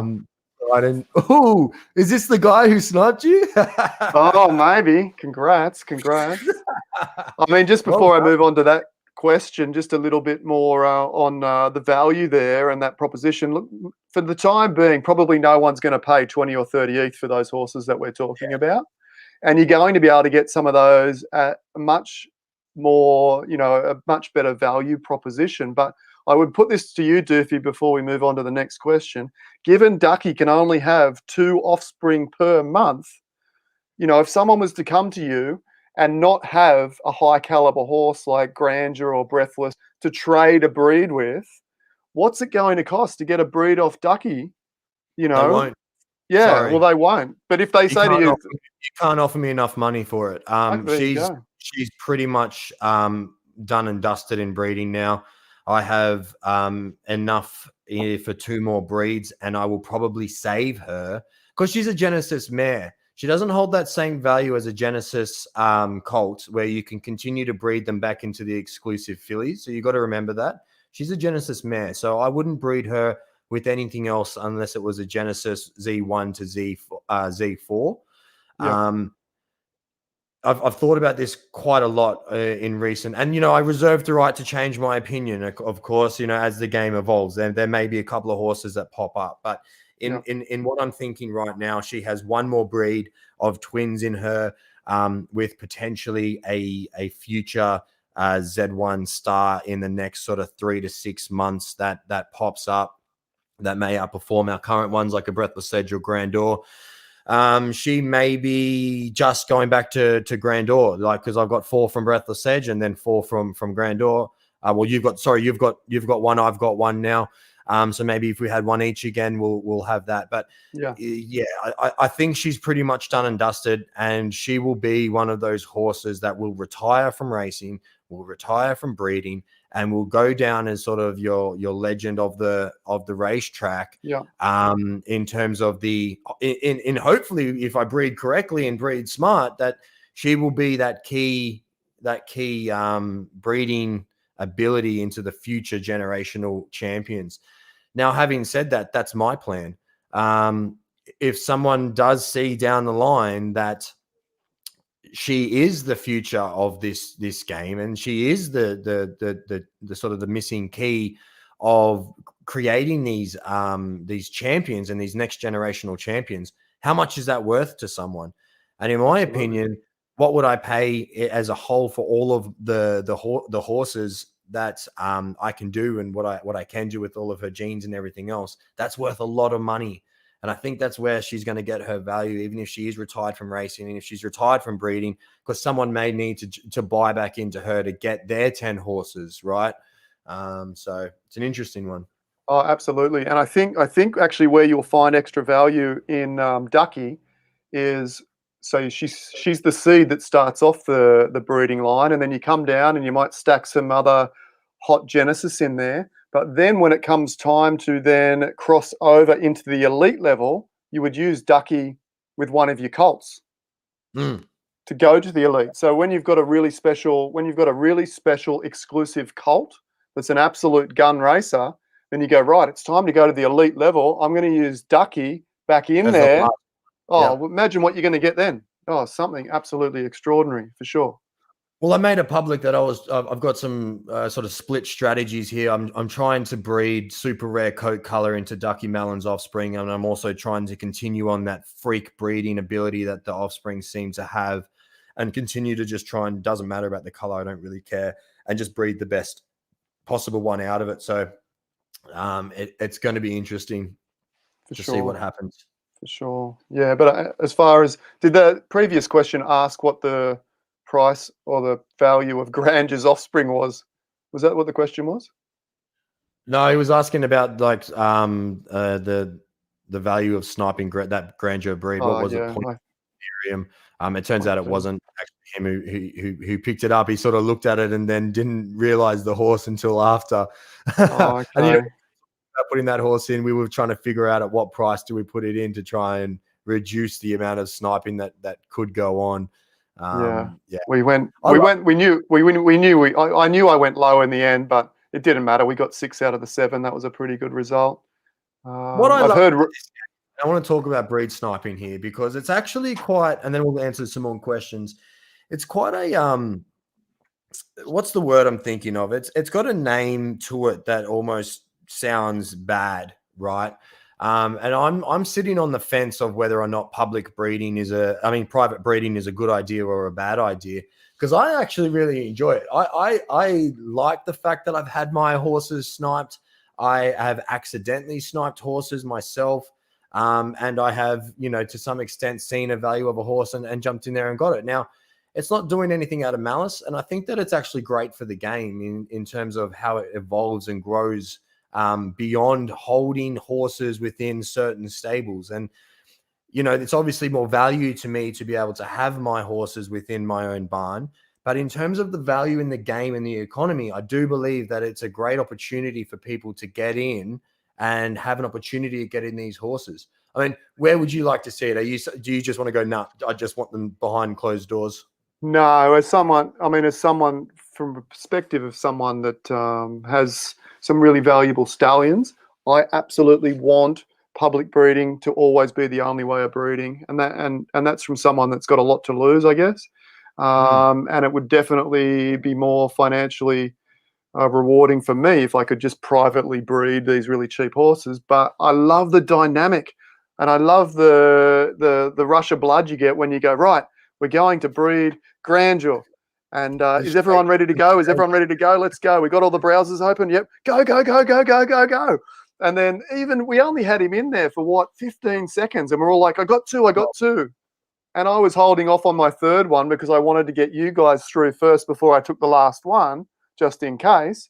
And it would have been 15 seconds and I went to get the last and it was gone. And I was like, well, that's fine. That's fine. I love it. It's really exciting.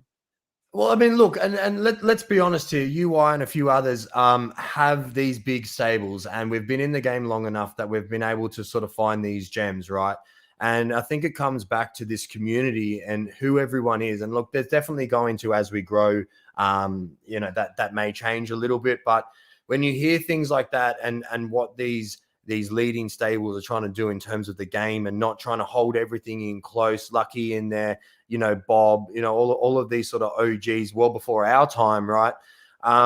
Everyone's starting to give back, and everyone's trying to do what they can for the community. And I think that's what makes Zed so special at the moment in comparison to other NFTs out there that I'm hearing about, where it is a little bit toxic and all these other things.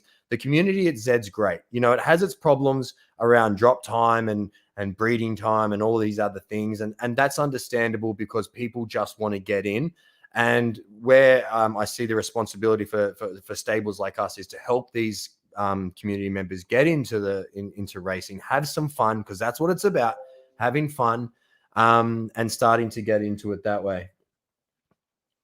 100%. It's all about the community, and for anyone out there just new to the game, keep your eye on what the leaders of the community are doing and follow in their footsteps and keep helping to build this really great community, because that will really set us apart from just about every other game that's going to follow. I just saw a question.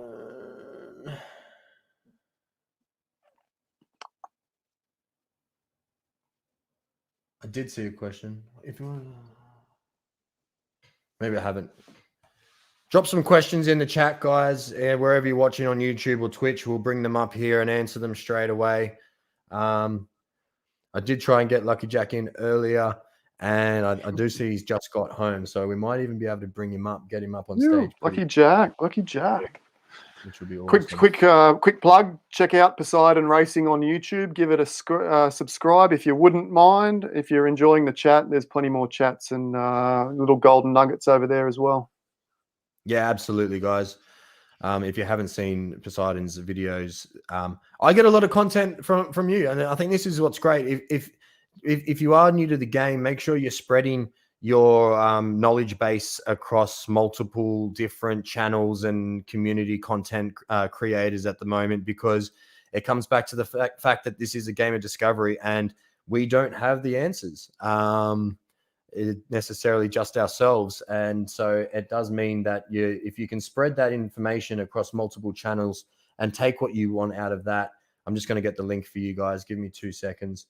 Then that's what's going to be really beneficial for you into the future.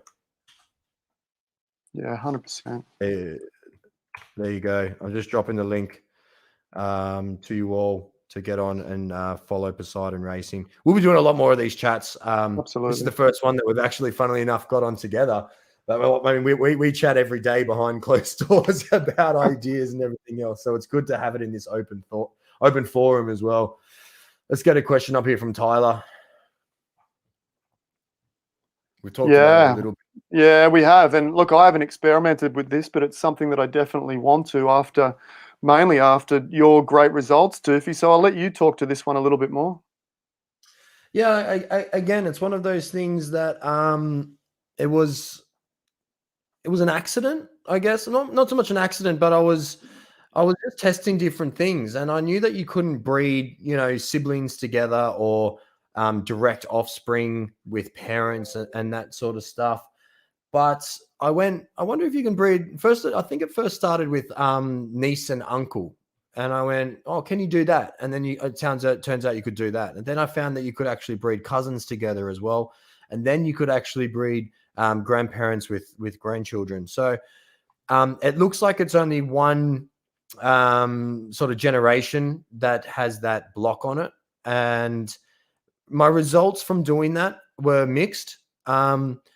But there were some killer ones out there as well, and I think that does bring into the equation the element of randomness in breeding, and there has to be some sort of level of randomness in terms of how much percentage it puts into the next offspring, maybe how much is sort of set aside for future generations.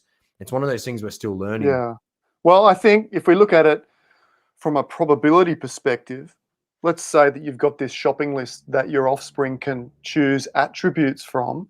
Well, if this side has got, a particular gun horse, let's say Grandeur is the grandfather, and then you bring Grandeur back in here, well, then you've got more of a chance of picking up some of those stronger traits into the offspring potentially because they're there to be pulled out of the breeding process, possibly. Who knows?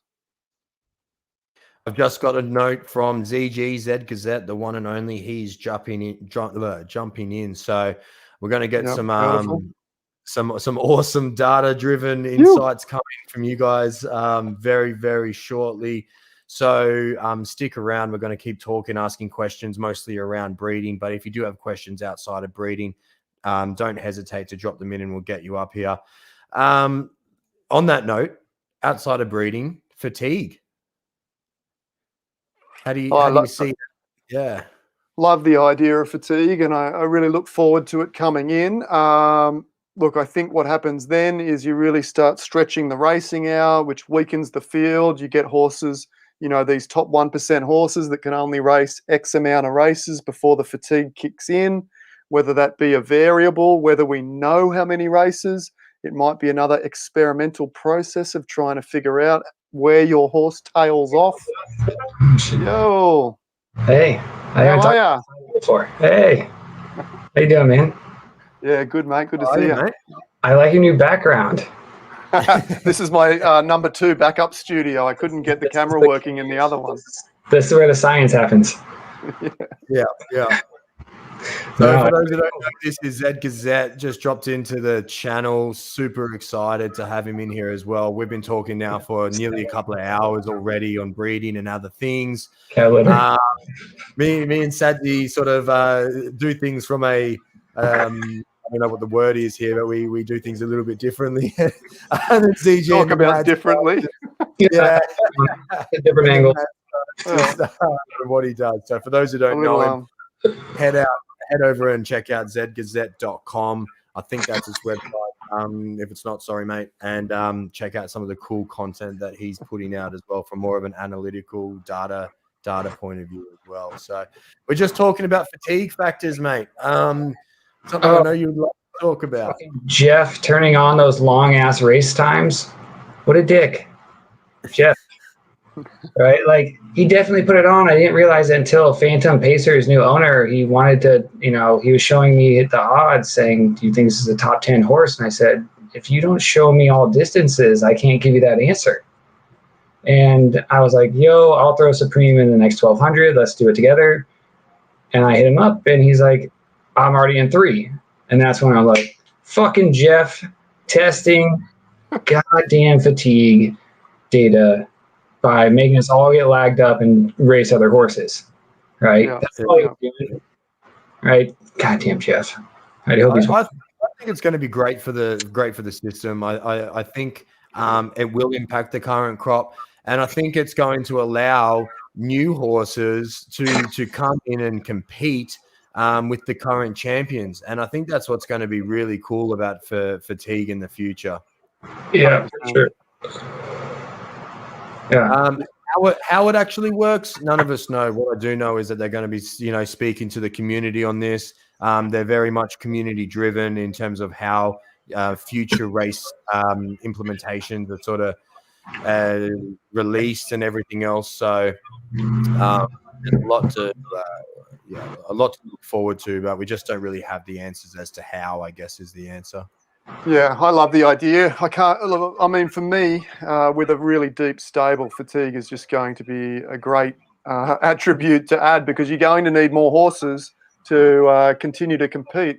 And if you've got more horses, then you'll be able to pick and choose your races as the real guns get spread out. You might only see, instead of seeing at the moment, we see, Breathless Edge, Phantom Pacer, Grandeur, Ducky, all these horses in the one race, and it's almost impossible to win those races on a regular basis. But as soon as we see fatigue, it'll just be a much more tactical way of entering races and picking the races that are essentially weaker. Yeah, and fuck Pinkman, right? Like, yeah, absolutely.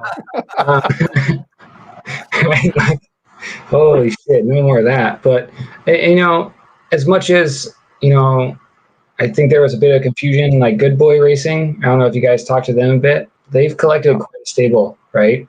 Absolutely. And they sold some yesterday because of the breeding. And what I told him is that's the future, even if it is a glitch in the breeding algorithm right now, right?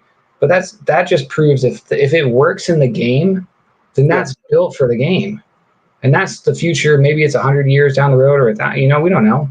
But that is where the breeding game is heading, to horses that just destroy the current field. Where, like you guys have talked about, there's the natural retirement. We're going to have to decide where is their negative return. Yep. It was so close to Ducky being retired forever only yesterday. So close. I guess I still want to see what happens and be mindful of what's happening out there in terms of this bug and see how it's dressed. But again, we just want to touch on the Z team did an awesome job with how quick they communicated, how they communicated, and that whole sort of bug system. We had to assume there was going to be a bug in some capacity in this, right? This is the first time that it actually was dramatic, and how many horses were bred. Like, it was crazy, the traffic. I want to jump into this next question. I love the way you've put it. I've just bought a Z1 Colt. He bought a Lamborghini. He has no idea how to drive. What's the idea to do with this horse? Let's start with you, Poseidon. Yeah. I mean, there's two ways of going about this. I mean, from my perspective, I joined, 9-10 months ago, and I didn't get a Z1s until about 3 months after that. And then I sort of, looking at where the game was going and my thoughts and hunches on what breeding was going to look like, I thought, hang on a minute. And for a long time there, I was just buying Z1 Colt. Every time I would save up, I would buy another Z1 Colt because I just thought they were going to be super valuable moving forward.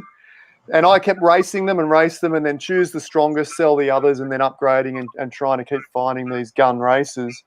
So, I mean, if this is where your budget extends to just the one Z1 Colt, it's a little bit riskier to sort of race, but I still would, because I think you're still early enough that if you race this Colt and it's not great, you can put it on OpenSea, sell it at a bit of a premium, and then try and get back into the market again. But you've got to be really careful doing that, because you might get left behind the market because the market moves so quickly. So I would race it, get a good idea of how good it is, talk to Doofy or myself, once you've had 10 races, and we'll run our eye over it, and we'll tell you it's crap, then buy it off you if it's any good. No, we won't do that. We won't do that. I've offered to buy a couple of horses like Baroque recently and a few others, and I always tell the owner, I'm like, this is a premium horse. If you want to sell it, let me know. They I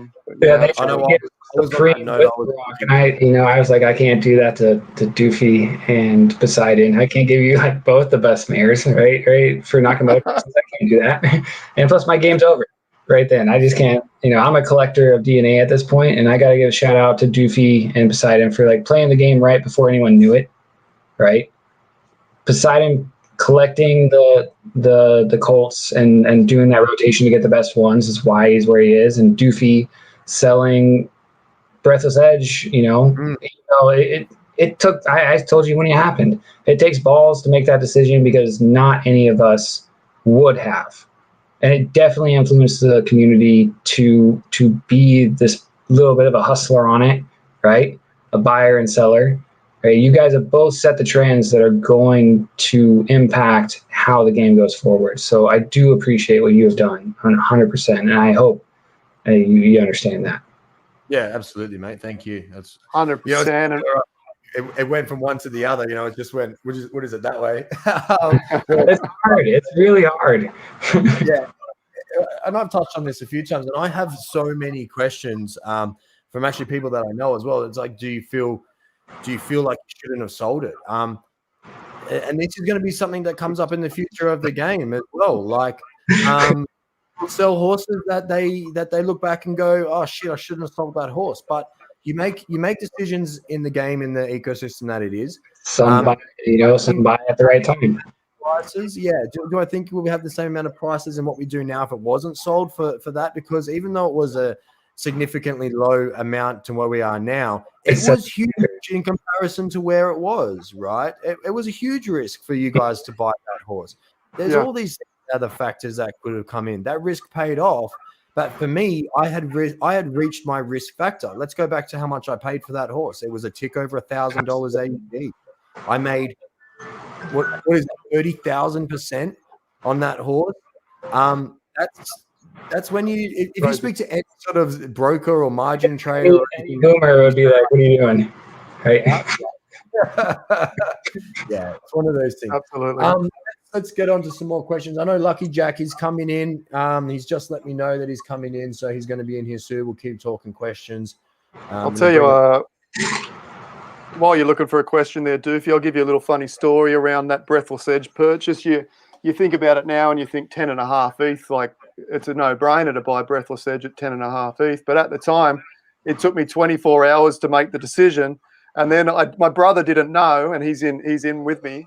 And I rang him and I said, yeah, we just brought Breathless Edge for 10.5 ETH. And he went absolutely silent. He goes, "You're crazy. What are you doing? You're absolutely crazy."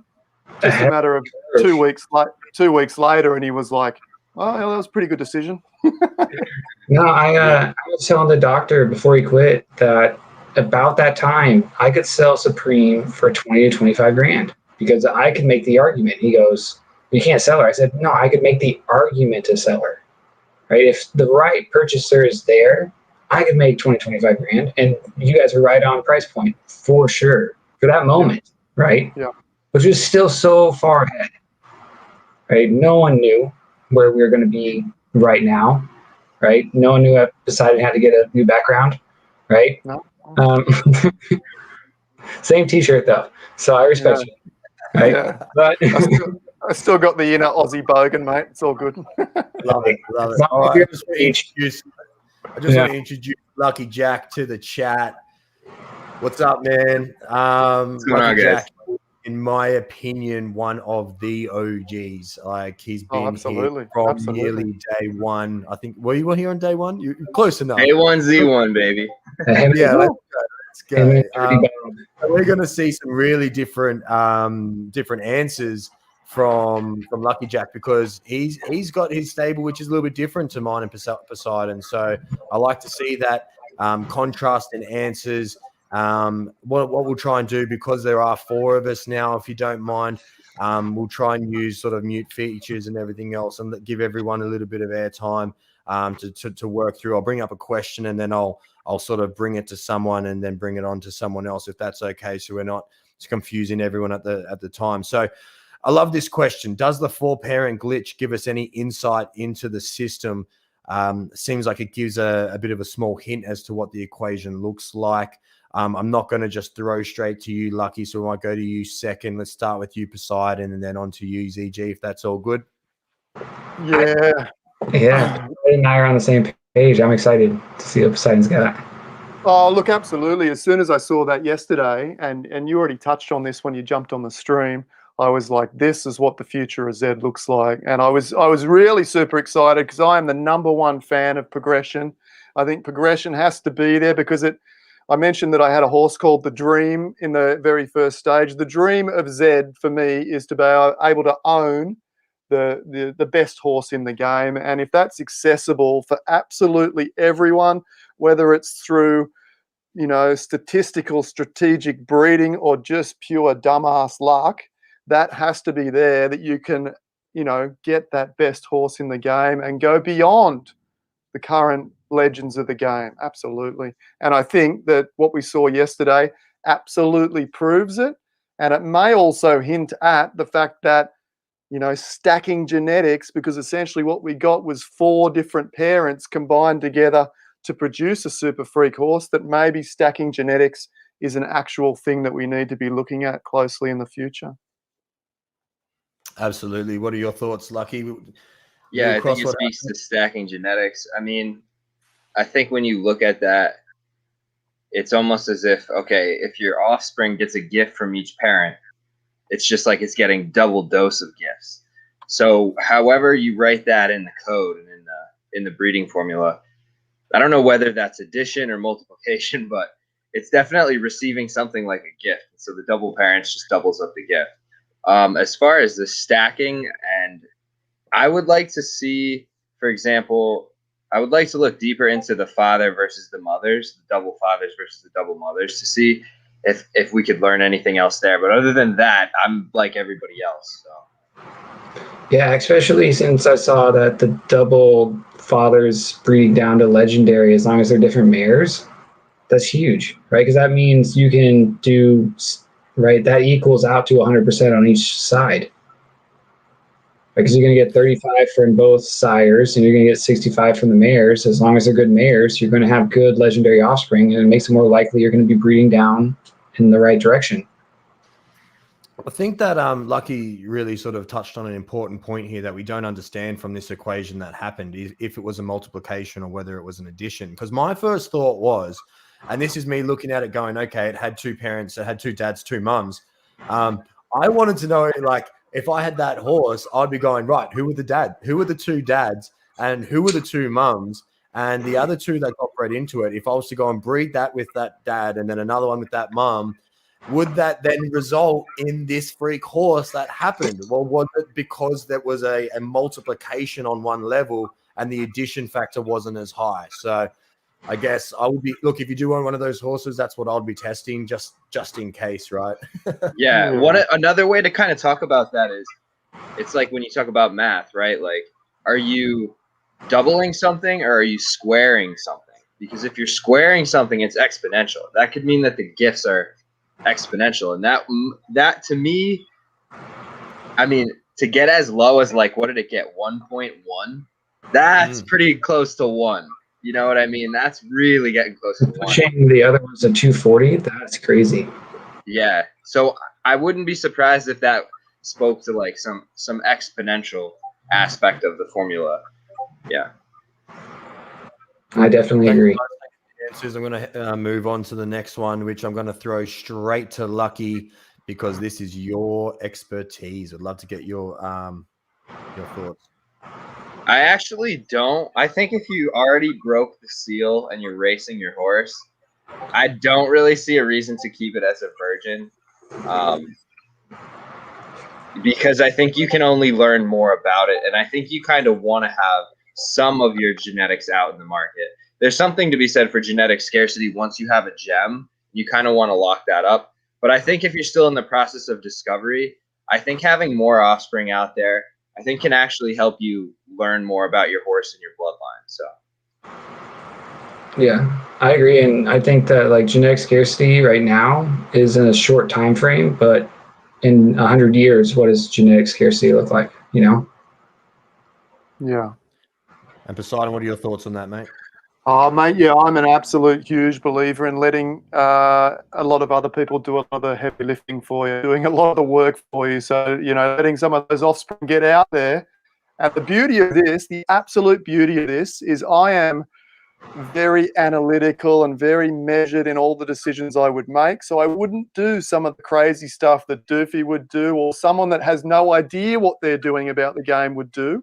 And that's where a lot of the discoveries are going to be made. It's where people are doing things that they shouldn't necessarily be doing or that don't make good sense, that we're going to go, oh, I didn't realize that was going to be a thing. You know, and these are things that I'm not going to be doing, but having a certain amount of my offspring out of my stable is a good thing because it will help me to discover what might work. I think on this point, right, I really enjoy the breeding, and I think that's part of the game. I think that's like one of the most exciting parts of the game because of what you can potentially get on the other end. And similar to what Poseidon was talking about earlier, in that, you know, there's different tiers of horses that stable, you know, with the amount of race horses that we have and where we put. I'm not putting my tier ones out to the community at the moment. They're staying sort of as in-house as much as possible. But, you know, my second tier horses, they're the ones that I actually put in there for a decent amount of ETH, and they got snapped up really quick. And it was really exciting for me because it shows the ability to be having different revenue streams from this platform. And I put them on just before I went to bed. I woke up in the morning and I had a couple of ETH from breeding. I was like, done. Yeah, like, Christmas morning. Yeah. I just made money while I was sleeping and I didn't actually lose the horse. And those are the things that are exciting. Those are the things that you're going to be able to get to when you grow your stable. You're going to have your tier ones, your tier twos, your tier threes and beyond. You know, my tier, let's call them tier three and beyond. They're the ones that I've been breeding for everyone, trying to get these horses out for. That I don't see necessarily a whole lot of value in them at the moment. But hey, I mean, you guys do the heavy lifting for me. I'm putting out 70 odd horses into the community right now. And if you don't think I'm going to be watching these horses, you're crazy. I'm going to be looking at who's the best performers. I'm going to be replicating that breeding. I'm going to be digging into that data. So in a way, whilst I'm giving back to you guys to help out and, you know, get into the community, I've got an eye on these horses, these armies that are going out there. It's going to be fun.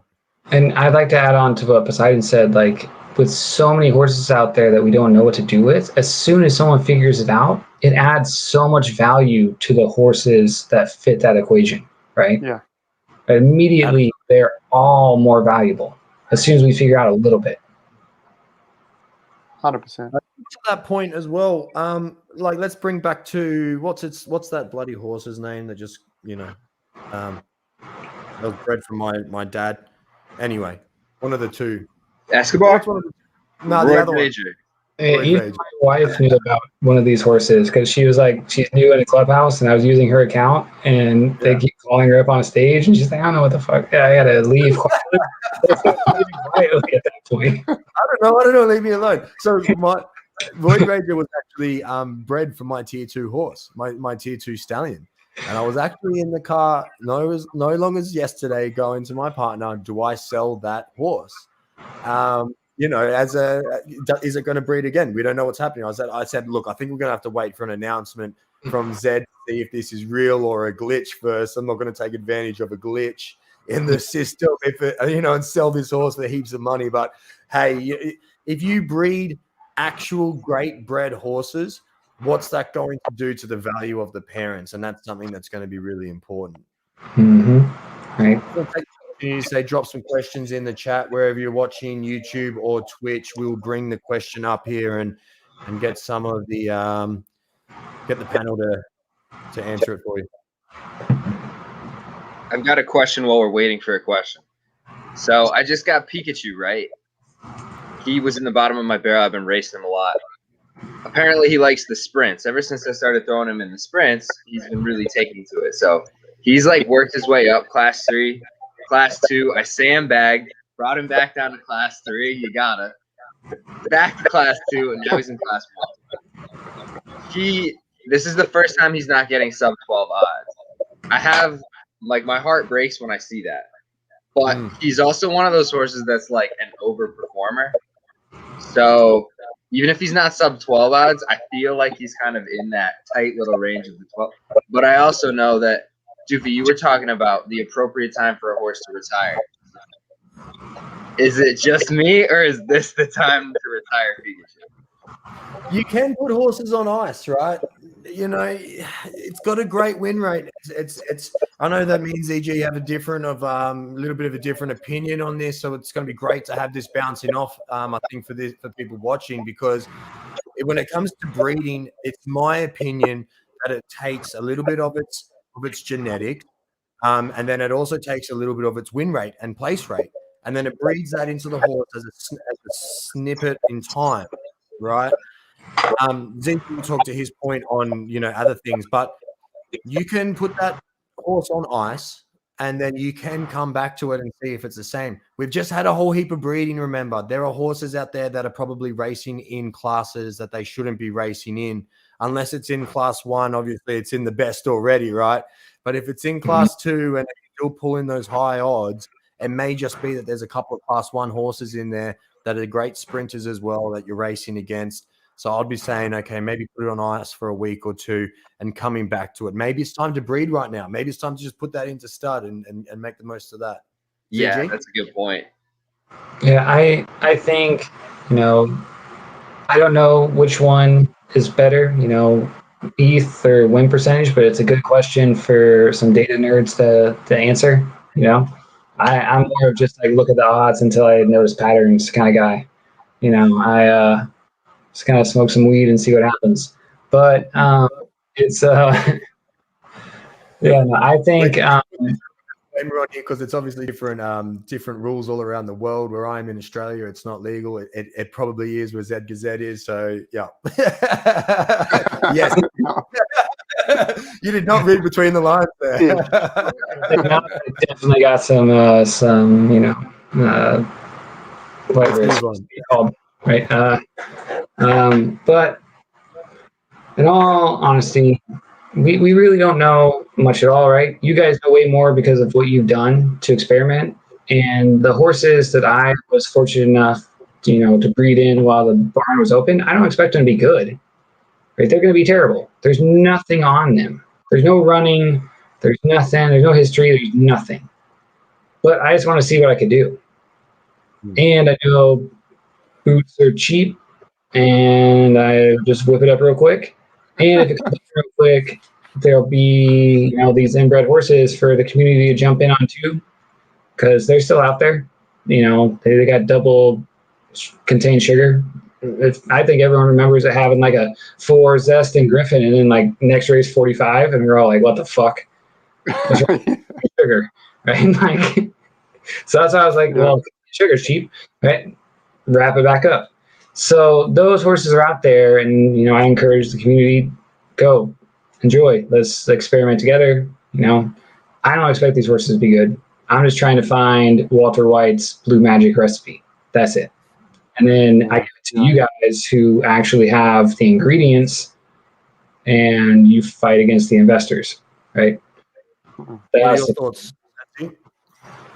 Yeah, for me, I mean, I mentioned this earlier. For me, I'm all about the numbers. Look, if I don't have a statistical edge advantage over the field, I probably aren't. I'm not going to enter that race. I've recently retired Insane Him for that exact reason, because his win rate started dropping and his profitability started dropping. Now, like last night, I noticed that the Class 1 fields were a bit weak again because everyone had taken a break because of the mutants out there. But when they were nullified or removed from racing or told to stop racing, the C1s were really, really weak for about 2 hours. So Insane Him got another couple of runs, got another W up on the old stats a few days, but I had the edge. If I don't have the edge, I'm just not entering the races. But let me just give you a little side story that I was reminded about when ZG was talking then. I first me off of the short range with a live after 5. I'm not gonna lie. Put him out there. I've been backing off. I'm like, oh, not today. Yeah. Maybe when the Australians are asleep. Go. It's a nice sprinter, that one. But a little side story. When I first started breeding, I looked at obviously some of the freaks in the game, and Winchester was my freak. When I entered, you always see that first horse that's winning a lot, and it becomes like an icon, within your mindset. And I thought, well, what's this horse all about? And I noticed, that horse has been bred from Nakamoto to Nakamoto to Nakamoto to Nakamoto. And I thought, within a week or two, I discovered the holy grail of the game. So I jumped in the breeding barn, and I spent $2,000 just going knack to knack to knack to knack to knack to knack to knack, stacking all these Nakamotos together. I had about 10 of them. They all sucked. They were all terrible. But then the breeding happened. Then the game exploded, and everyone wanted to pay me 1 or 2 ETH for these Nakamotos. And I was like, happy days for these horses that were, well, some of them were okay, but it was a complete mistake, a complete waste of money until the game changed, and then got very, very lucky. But so, can I ask, how were the horses that were good racers before? Did you race them out and kind of see if they were good now, or? Yeah. So Ace King went from being probably the number 1 bred horse in the game, the number 1 horse in the game, to just being completely terrible, like 15, 20 to 1. But then Faith of 7, I give her a bit of a run around now. She was absolutely terrible. She was the last horse bred in that stacked experiment. I got down to 7 knacks on top of each other, 7 Z1s on top of each other. And she went from terrible to good. So, they were all re-randomized in the breeding equation. And Faith the 7, she's got nothing special above, but she's pulling down something that makes her half decent, which is interesting. Let's answer a couple of questions. I want to come back to that because we've got Lucky in here and Zed Gazette, because we did touch on this earlier about the potential attributes behind horses that haven't really been able to come onto the racetrack yet, and what that could potentially look like for offspring. So we're going to put a pin in that one. And just sort of a heads up, I reckon we'll probably be going for the next half an hour odd. We've had a really good chat, and we'll definitely do this. What's up, dude? That's great. Good job. So I want to answer this question here from Abby. Is sub 12 consistently a profitable in terms of EV? Not sure. Look, if you're getting sub 12s consistently, I would say that is a profitable horse. There's a couple of different elements to this. If you're getting sub 12s, it means that you should be winning 1 in 12 races after 10,000 races. There's different elements that come into this. But if you're winning 1 in 12 races and also picking up some placings along the way, then you're going to have a profitable horse. So that to me is probably the baseline that you should be working with in terms of whether or not you continue to race that horse, et cetera, et cetera. But there's other things like overperforming, underperforming that comes into it. What are your thoughts, Lucky? I totally agree. I think you got to consider Zed takes a cut as well. So maybe instead of sub 12, you'd really like to look for – I like to look for the single digits if I can get there. But I really think like 10 is still a fine decision. 11 is probably still a fine decision. I don't know what EV means. What's EV? I was thinking evolution. I don't know, in terms of evolution, maybe. I'm not sure. I have no idea. Yeah, and then managing a horse that comes first or last. I love this. You let it manage you. That's the mark of a champion right there. Yeah, just race that thing as much as possible. Just take it away, ZG. So Supreme, I noticed she doesn't win if I put her in 1400. So I don't do it anymore. That's the time she went on her 40 loss streak. So I don't put her in 1400 anymore. I won't do it. I don't know if it's just my feeling or if I'm just, just like willing it to not, lose, or Supreme not to lose at this point. But yeah, I won't put her in 1400 anymore. Just because I think it dulls the edge of her blade. Yeah, we touched on this earlier. There's definitely distances now that your horse will actually excel in, and it could be a 1200 meter and a 1600 meter and do terrible at 1400 meters. So be mindful of that. That's definitely us in the ring. What's happening with this weird white chair? Yeah, he left us with the ring. It's right now. Where's he gone? I will say too, though, on your question, if you were thinking about sandbagging, you don't really have to worry about it because you're going to lose enough class points anyways that you can kind of risk it for the biscuit and not have to sandbag yourself back down. Yeah. It's funny because I won't talk too much about this, but Ducky Mallon went through a 50 race loss the same time as Supreme, right? Yeah. We had 5. Yeah, and I tightened up on what races I put Ducky in, and she's gone back up to class 1 instantly. And she did drop to class 2, I think, at the start of the week, but was instantly back up to class 1. She's still a first or last horse at her preferred distances, so those still do exist. Will they ever get to 200 rating? I'm not sure. That's one of those things. But Joe, welcome. I know that you have a doofy army in your stable. Nervous to start. Don't be nervous. That horse was supposed to be just get it in there and race it. Any advice? Press the button on the Griffey. Get it going. Let's give Joe some some confidence here? How do we get some Joe confidence? Boo, you got this, bro. All you got to do is click enter, man. It's Griffey madness. You let it take hold of you. Yeah, as soon as you win that Griff, then you can be in paid races. That's just the jumper, right? As soon as you win that Griff, $5 races, $10 races, next turn. Yeah, just look, get out there. I know that it's a daunting system to someone who's starting, and it was for me as well. And it took me a long time to learn this platform, and we're talking months here, right?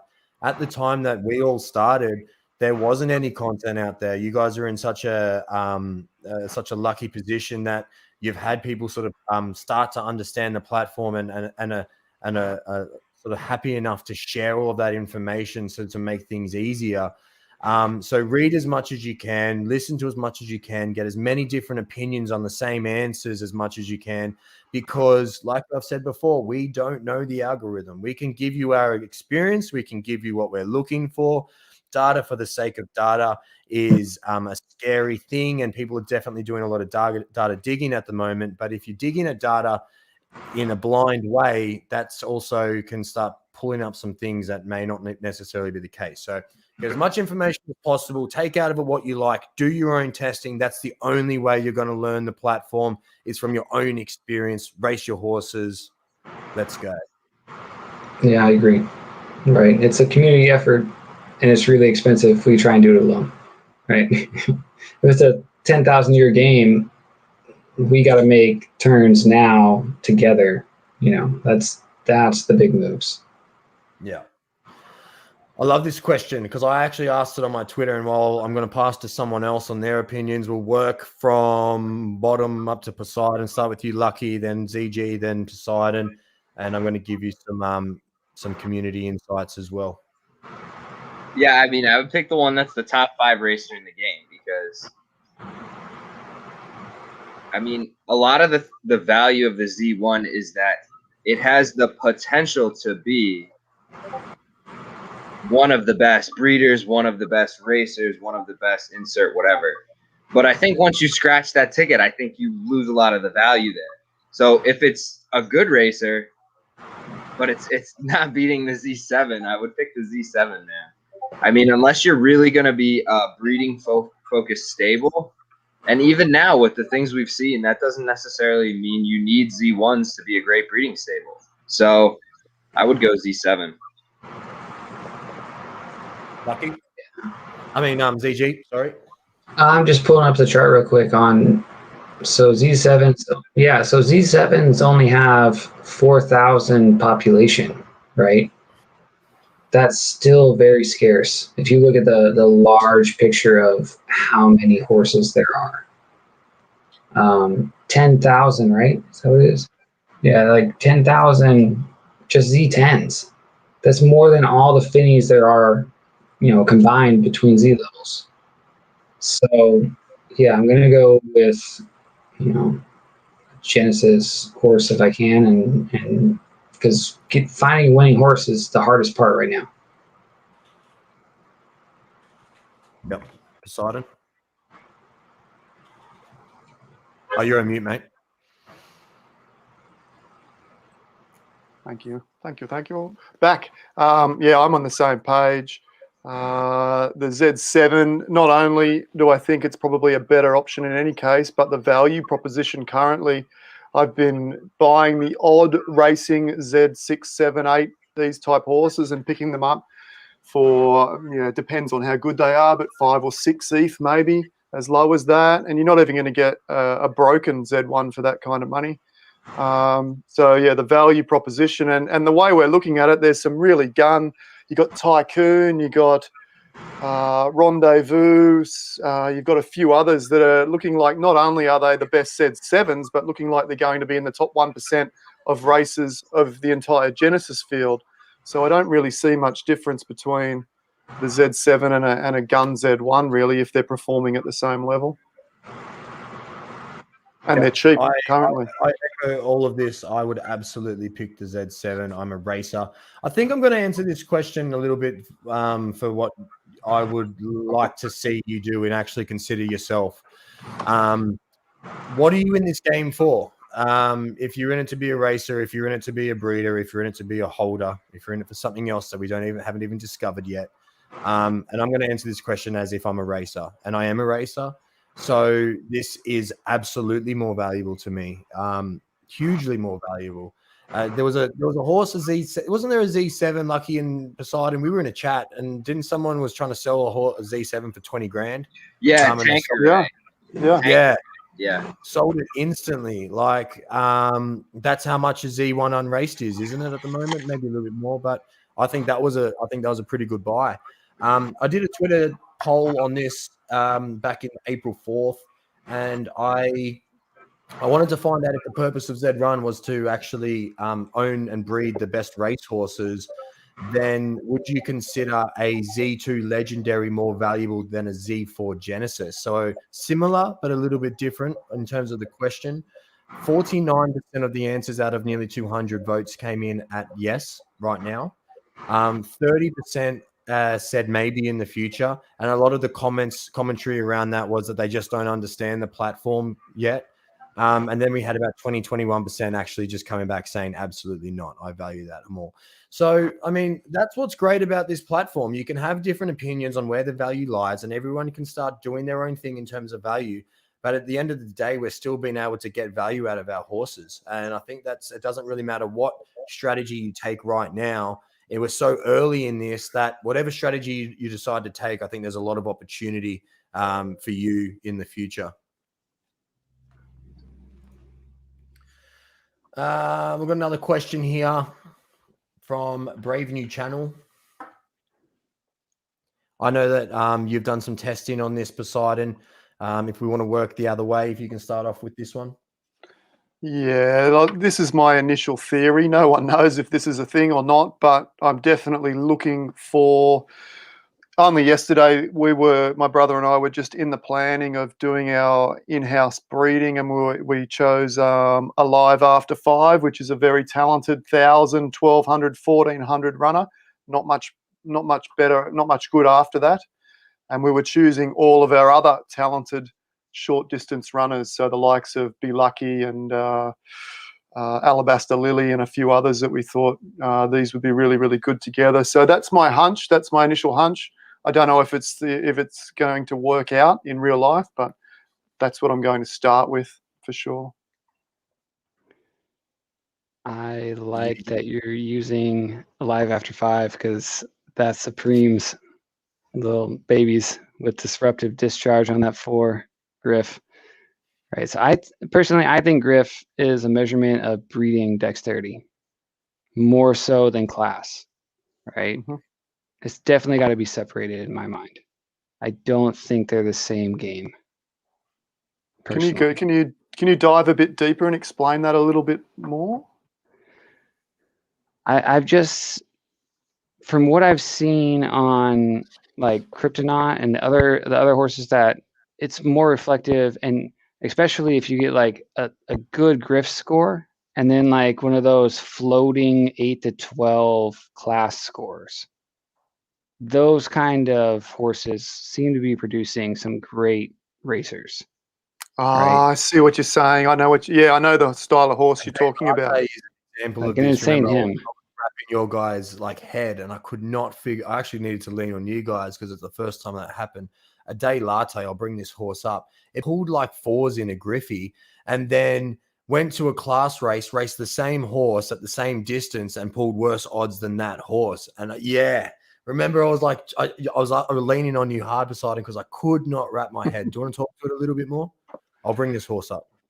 Yeah, so what you're seeing happening, I was struggling with this in the beginning as well. We saw this rather early, and it just did my head in. And then I thought about it a little bit more. And the easiest way to explain it is if we put horses in classes of what they're most likely to run. So let's say the strength of their run in any particular race is between 1 and 5. 1 being a horse that, like a ducky that runs really, really quick races.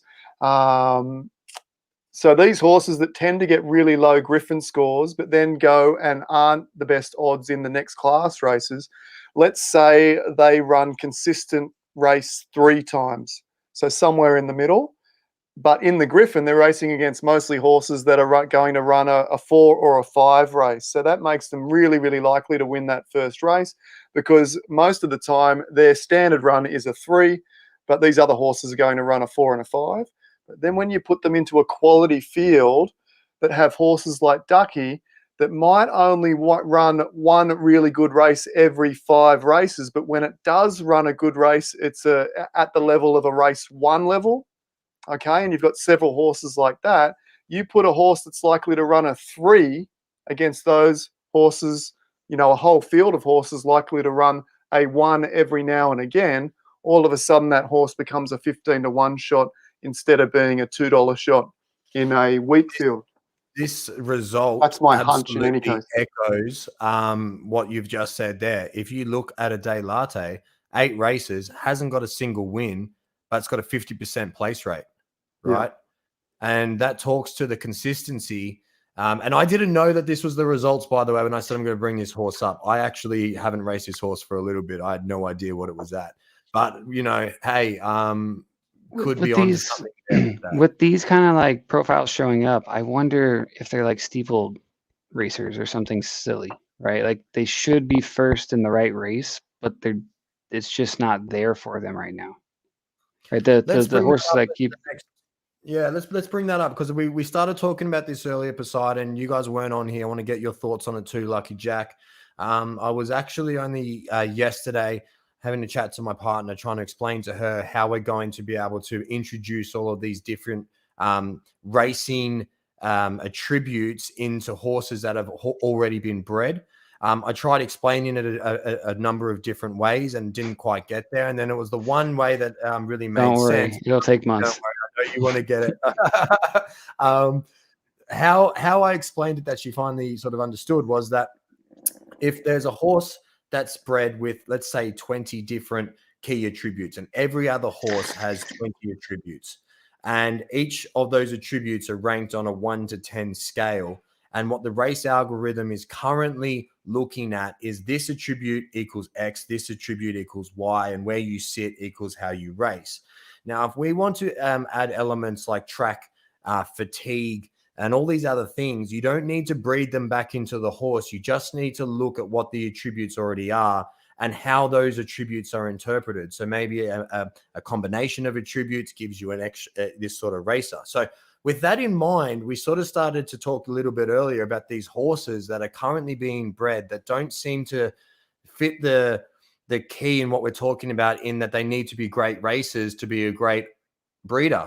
And there's a lot of things on, you may not have a great racer, but you might have a great breeder. My response to that is you probably do have a great racer, but it's not a great racer under the current format.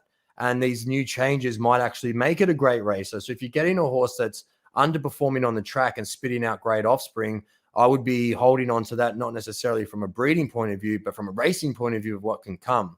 I know you've got a lot to speak about this, ZG. I know you've got some great theories. Let's no, that way. Still that way. Yeah. That way. Lucky. What are we, the Brady Bunch? Where are we looking? Yeah, I was just listening. I really liked everything you said. I honestly have nothing to add. I thought that was really well said. So, yeah, my opinion on it is, part of what you said made it sound like if we looked at it the right way, maybe we would see hints of which horses are going to turn on when these new traits drop, because it would just be a reinterpretation of the attributes that already exist.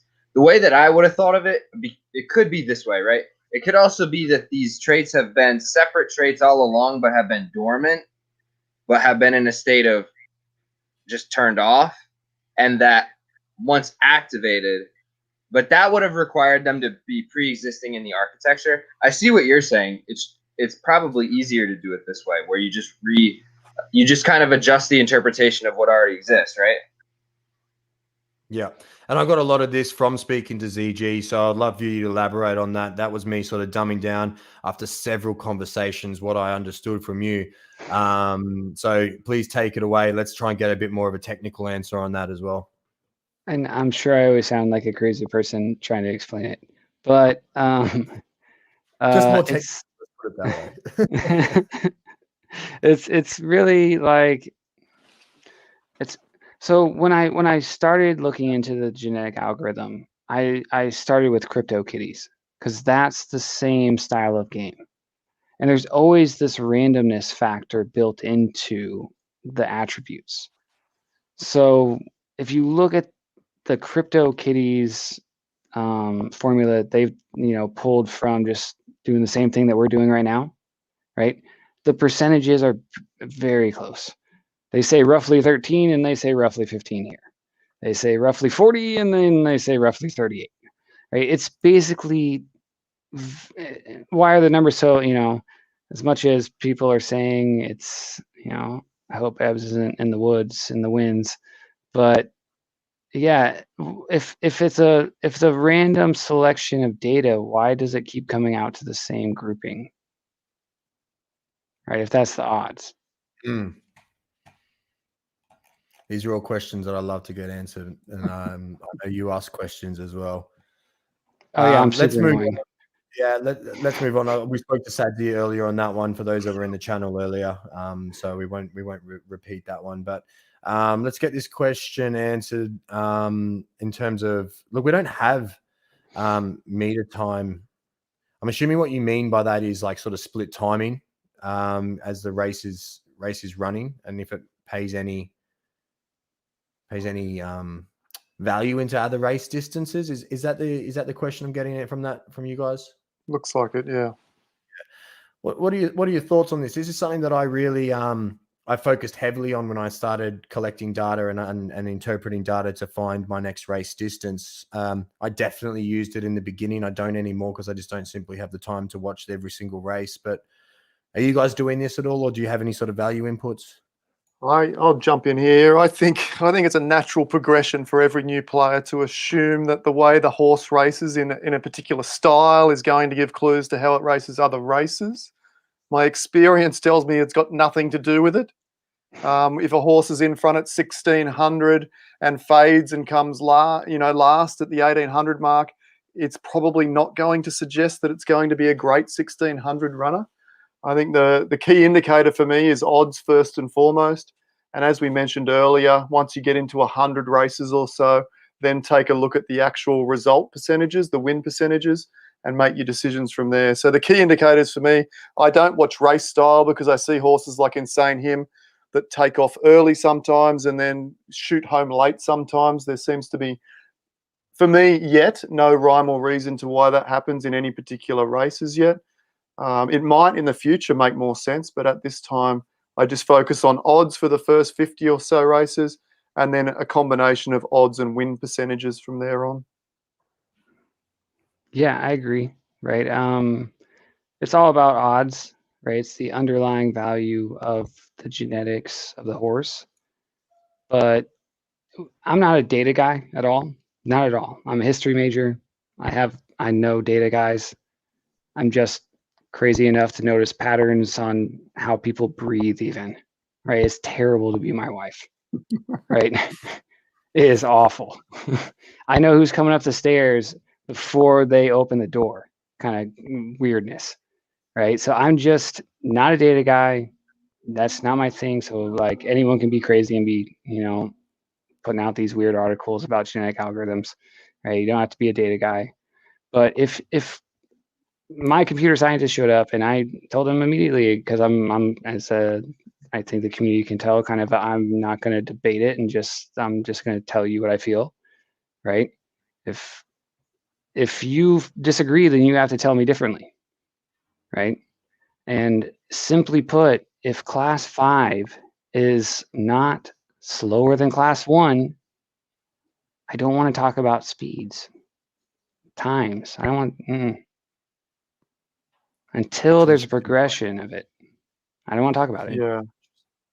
Yeah, 100%. In fact, I just want to add one more note, and I think ZG might agree with me here. I think the big next data point, and I mentioned this to Doofy earlier, the big next data point to be able to track that will give everyone the edge, whoever discovers it first, is the ability to cross-reference and rank every single horse in the ecosystem and then weight the races based on the combination of the horses that are in it, because then you know if that's a genuine 4 odds or whether in fact it should be a 12 because the race is so weak. Yeah.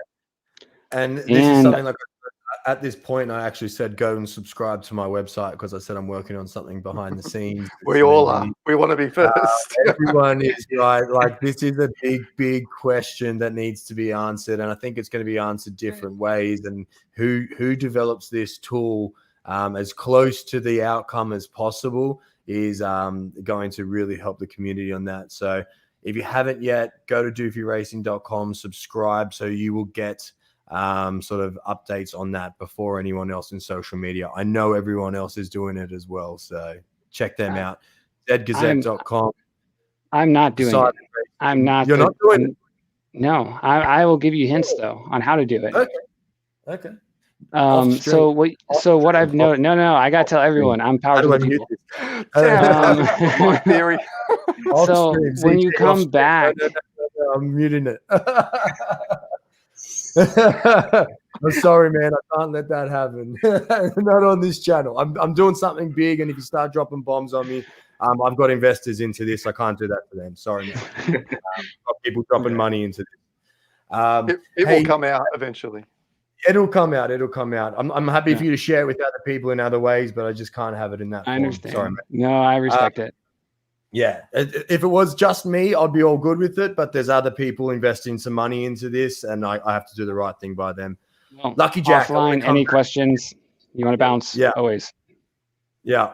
You got anything to break down on this? Do you focus on distance? Yeah, I do. Here, and I have a bigger question here. So, Jay, everybody loves Jay. Jay's a great guy. He does a great job.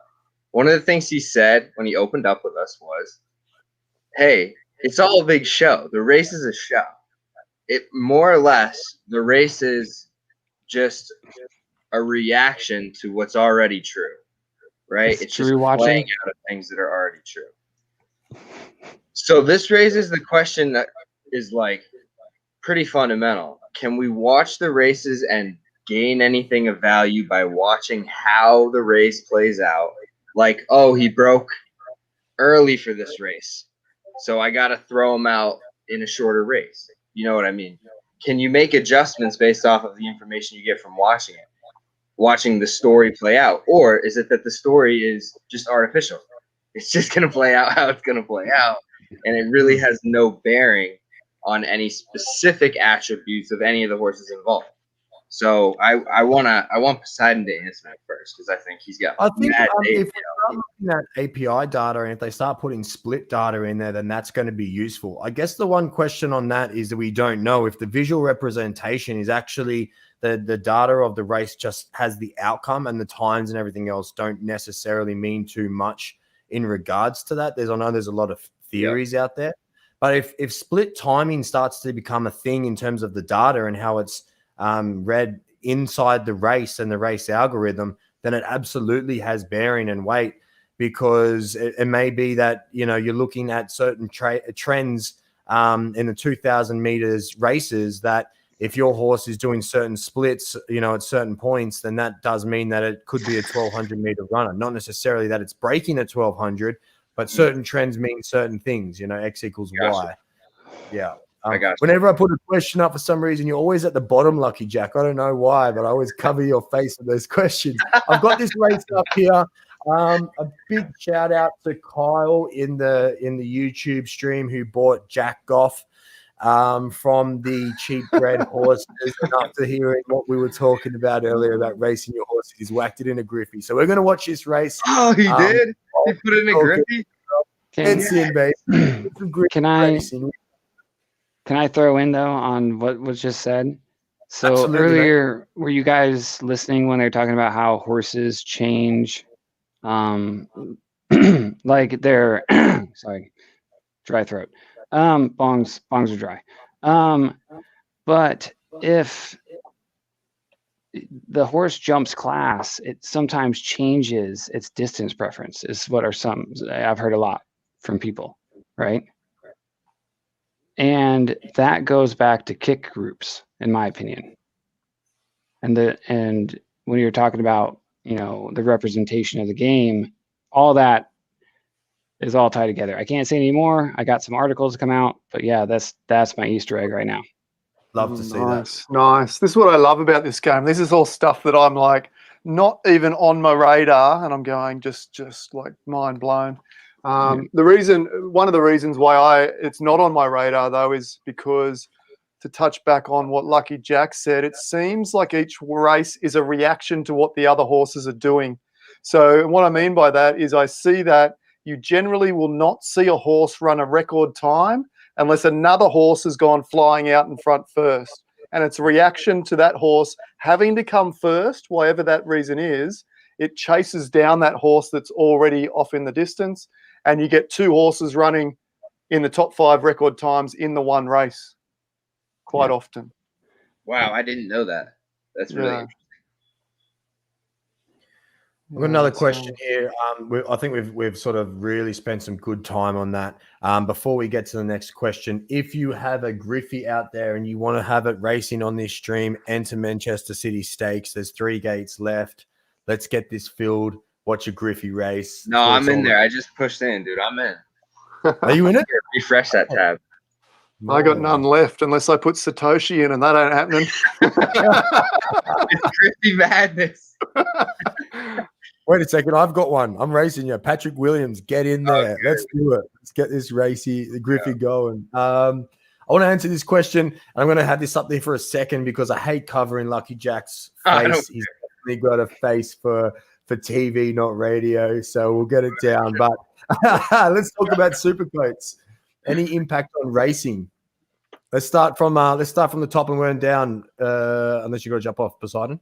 I'll make this my last question because I got to get back into the family stuff. But for me, look, Supercoats are nice. They're a collectible thing. It's not something that I chase for my own. It's not something I'm interested in or I'm chasing in. Although I would love to have a Stronghold Ivory Supercoat. That'd be pretty cool.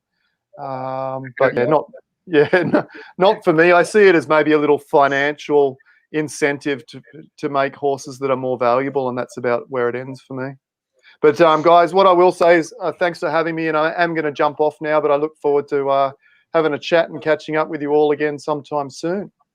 Thank you very much, mate. 3 hours of your time is much appreciated. I hope the chat does as well. I'm going to get your link up again, put it in the chat. Please jump down and give Poseidon Racing a subscribe to his YouTube channel. He puts out heaps of content for everyone, does his own live chats, and I'll be on his channel from time to time as well.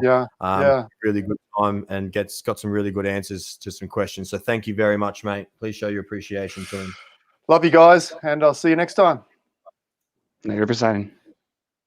ZG, Supercoats. I think the most exciting thing about Supercoats is the prospect of, getting an extra ERC token on top with maybe some nice bridles or a special skin that makes them a little extra shiny later. Right, with the same way that the Atari horses are going to have their skin, they could possibly do that. And just like how Lucky Jack, made the best point about the coat rarity is best racer with the rarest coat is still more valuable than a common coat. And if you have a super coat that is the best racer in the game, how valuable is that? That's a really good point. I think you're next, LJ. Supercoats.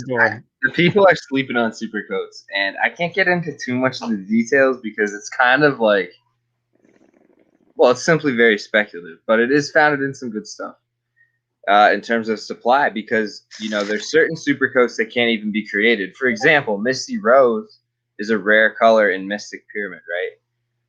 There's only one male Nakamoto. Like, if you have the one male Nakamoto, you have the entire control and the monopoly over the supply of potential Supercoats. So it can get interesting in certain scenarios in like Z1 through Z5 and the potential to even be able to produce them at all. But also I like the idea of the Supercoat cups. I think it could be another factor by which horses are filtered. And yeah, I mean, if you have a champ, but then you have a champ who's a Supercoat, who are you gonna pick, bro? Yep. Yeah. I love the Supercoats. I think they're a great addition. What I want to see is some sort of difference between them and the other horses of the same coat color on the racetrack. Look, they are a visual thing, but if and when I get my own racetrack, I'll be absolutely holding super code only races and all of these other things. So I think they're going to have value in the game in the future. But in terms of like race ability, to actually answer your question directly, they don't give you any sort of racing edge against the competition. We think. I have a super coat and it's 100% win rate. So I also have super coats that are not 100% win rate for the record. Kraft put out some good research on the, color pyramid, and where they perform. Did you guys see that? No. Yeah. Yeah, I saw it for like a second. Yeah, I heard about it. I didn't actually see it. Like a nice little soft bell on there, where if we get the breeding right, it should be more pronounced, right? There's going to be a solid distribution of horses across color and bell curve performance. All right, what we're going to do here, guys, is we're going to keep talking. If you've got a quick question, get it up here right now, and we'll get an answer within 3 minutes. And we're going to end this stream on watching this Griffey, because that is what it's all about. Really hope you guys have enjoyed the content. We've been going for a few hours now and had a few different ideas on everyone's opinions and what they mean. I hope you've learned something. Please share it on. Do you have anything that you want to talk about till we wait for this Griffey? Let's talk about some racing. I'm trying to find the odds for this race while we do it. Yeah, good move. So which one is our boys? Oh, here we go. We've got the odds. We're not going to have a race caller. The famous Zook is not on here today. Oh, I got hot eyes. Oi. He's getting fed up. He needs to go for a walk as well. Jack Goff, $10.40. Not bad. I like that. Jack Goff. There he is. I love these names. I went on all of these names that I started doing. Like, there's some absolute killers in there. I went on and found this list of like funny names that had like sexual innuendo into them. Yeah. All these horses. It was epic. I've got this honestly, favorite. Sorry, guys. I've named some horses that are really terrible that I put way too much time into the name right now. They're straight garbage. I was going to look at this favorite that's $5.70 odds and who the parents were. I mean, listen, if we're going to look at favorite color, parents, yeah, it should be the favorite in that race. Let's be honest. I haven't looked at the other ones, but Out of Slander Unlimited and Ninth Sequence. That's why it's $5.70. So if you're pulling anything less than that at this point, we're going to be in different classes probably. I wouldn't be worried too much about it right now. You still got a decent horse, but yeah. Doofy, I'm just now realizing that's your horse. Oh, really? Yeah, I'm a little slow. I'm slow on the uptake, bro. Let's get Zook in quick. I'm just going to smoke some weed with me. Jump in. Let's call this race, and then we're going to end it there. I'm still going mine. For like ride or die. If you're in the stream and you've got a horse in this race, drop the name of it. Obviously, we've got Kyle in there, who is Jack Goff. I'm actually hoping that one does better than mine because I know I can do something else later. But I'm hoping we get the win for you on stream, brother. Oh man! Let's introduce Pony Zook at this point to call the race for us in 1 minute. Let's go. Let's go, fellas. Let's go. I pop in, baby. Let's do this. This guy's always around. How was your date night? It was okay. I'm much happier doing this. And then I left early because I was out with my buddies and I was listening to you guys like with my phone up to the air while also playing like beer pong and shit. But I'm happy to call this game. We got a 2,400 meter Griffey. This is what the people want. I'm glowing. I look like an angel. We got 12 horses, and Doofy's is Patrick Williams. Again, Doofy likes the NBA rookies. He sees the value. Yesterday it was Cole Anthony. Today it is When I say be Patrick surprised Williams, if they're I all see going Jack well. Goff. I watched the Top Shot, and I saw you confess you don't watch basketball. Yeah, So you should have been pitching these guys. I know. All right, Patrick Williams is in the lead, 2,300 meters. I'll go down the list. Olympitariat, Jack Goff, Red Ruby Slipper, Siren, Philly, Tough Mudder, Saj Avatar, Safari Surfer, Stone Cold Stunner. As usual, I missed a few. 2,100 meters left. Lucky Jack, at what point is the winner going to break? 700 meters. Okay, we're playing Price is Right rules, so we'll see if you win. We should make that a bet. That's a pretty good thing. A little side When bet, like yeah, CG, I agree. I think the live betting during the race, because we can move things so quickly, we'll be able to bet like certain splits. It'll be super cool. I really like We're that. a third of the way through the race. Avoxo's in first. Ruby Red Slippers is a pretty horse in second. Siren in third. Did it freeze? Or did I freeze? No, you're still here. 1,400 meters. I moved because the people need a good call. Avoxo in first, Red Ruby Slippers in second, Siren in third. If Siren stays in it, I'll start making some funny noises. Safari Surfer in fourth. Lucky Jack said 700 meters, so keep an eye on it. That's 400 meters left. We're going to hope that it's Patrick Williams, but at the end of the day, Lucky Jack will probably just be happy if he's right as usual. No, we're going for Jack Off. 900 meters left. Yeah, Jack Jeff. It's a 5-horse race. All right, now I can start getting a little loud. 700 meters left. It's a 5-horse race, but it's slowly becoming a 9-horse race, but also becoming a 2-horse race at the same time. Kingman in the lead, followed by Saj Avatar, Jack Goff in third. There's some jokes I want to make, but I'll keep my mouth shut. Hey. 300 meters left down the stretch. I hope we get some action. Kingman's in the lead. Oh, my God. Here comes Patrick Williams. Patrick Williams down the stretch. Oh, he is running. 100 meters left. My favorite call is it's not who, it's by how much, and I'm happy I get to give you one of those. Patrick Williams is going to be 1-0, 100% win rate. Here we go. Patrick Williams takes the last Griffin hey, of the let's go, Doofy. in Manchester City State. Straight away to Kyle because the whole point of that was to get you a win, and I just took it. I'm sorry, man. On stream. I did not realize the horse I was putting in there was bred from Slander and Ninth Sequence. So my bad, dude. Wow. So Doofy, before we leave, can you give a quick insight into your brain? If right now, are you going to race? Do you have plans to race that horse in the near future? Always, man. I'm racing it as soon as I can. I'm about to head out now and watch my NRL team, the Wests Tigers, for all the Aussies out there. Going to go over to Hunters Hill and watch that game. I'm really trying to balance Zed and life at the moment, which is proving harder to do than I thought.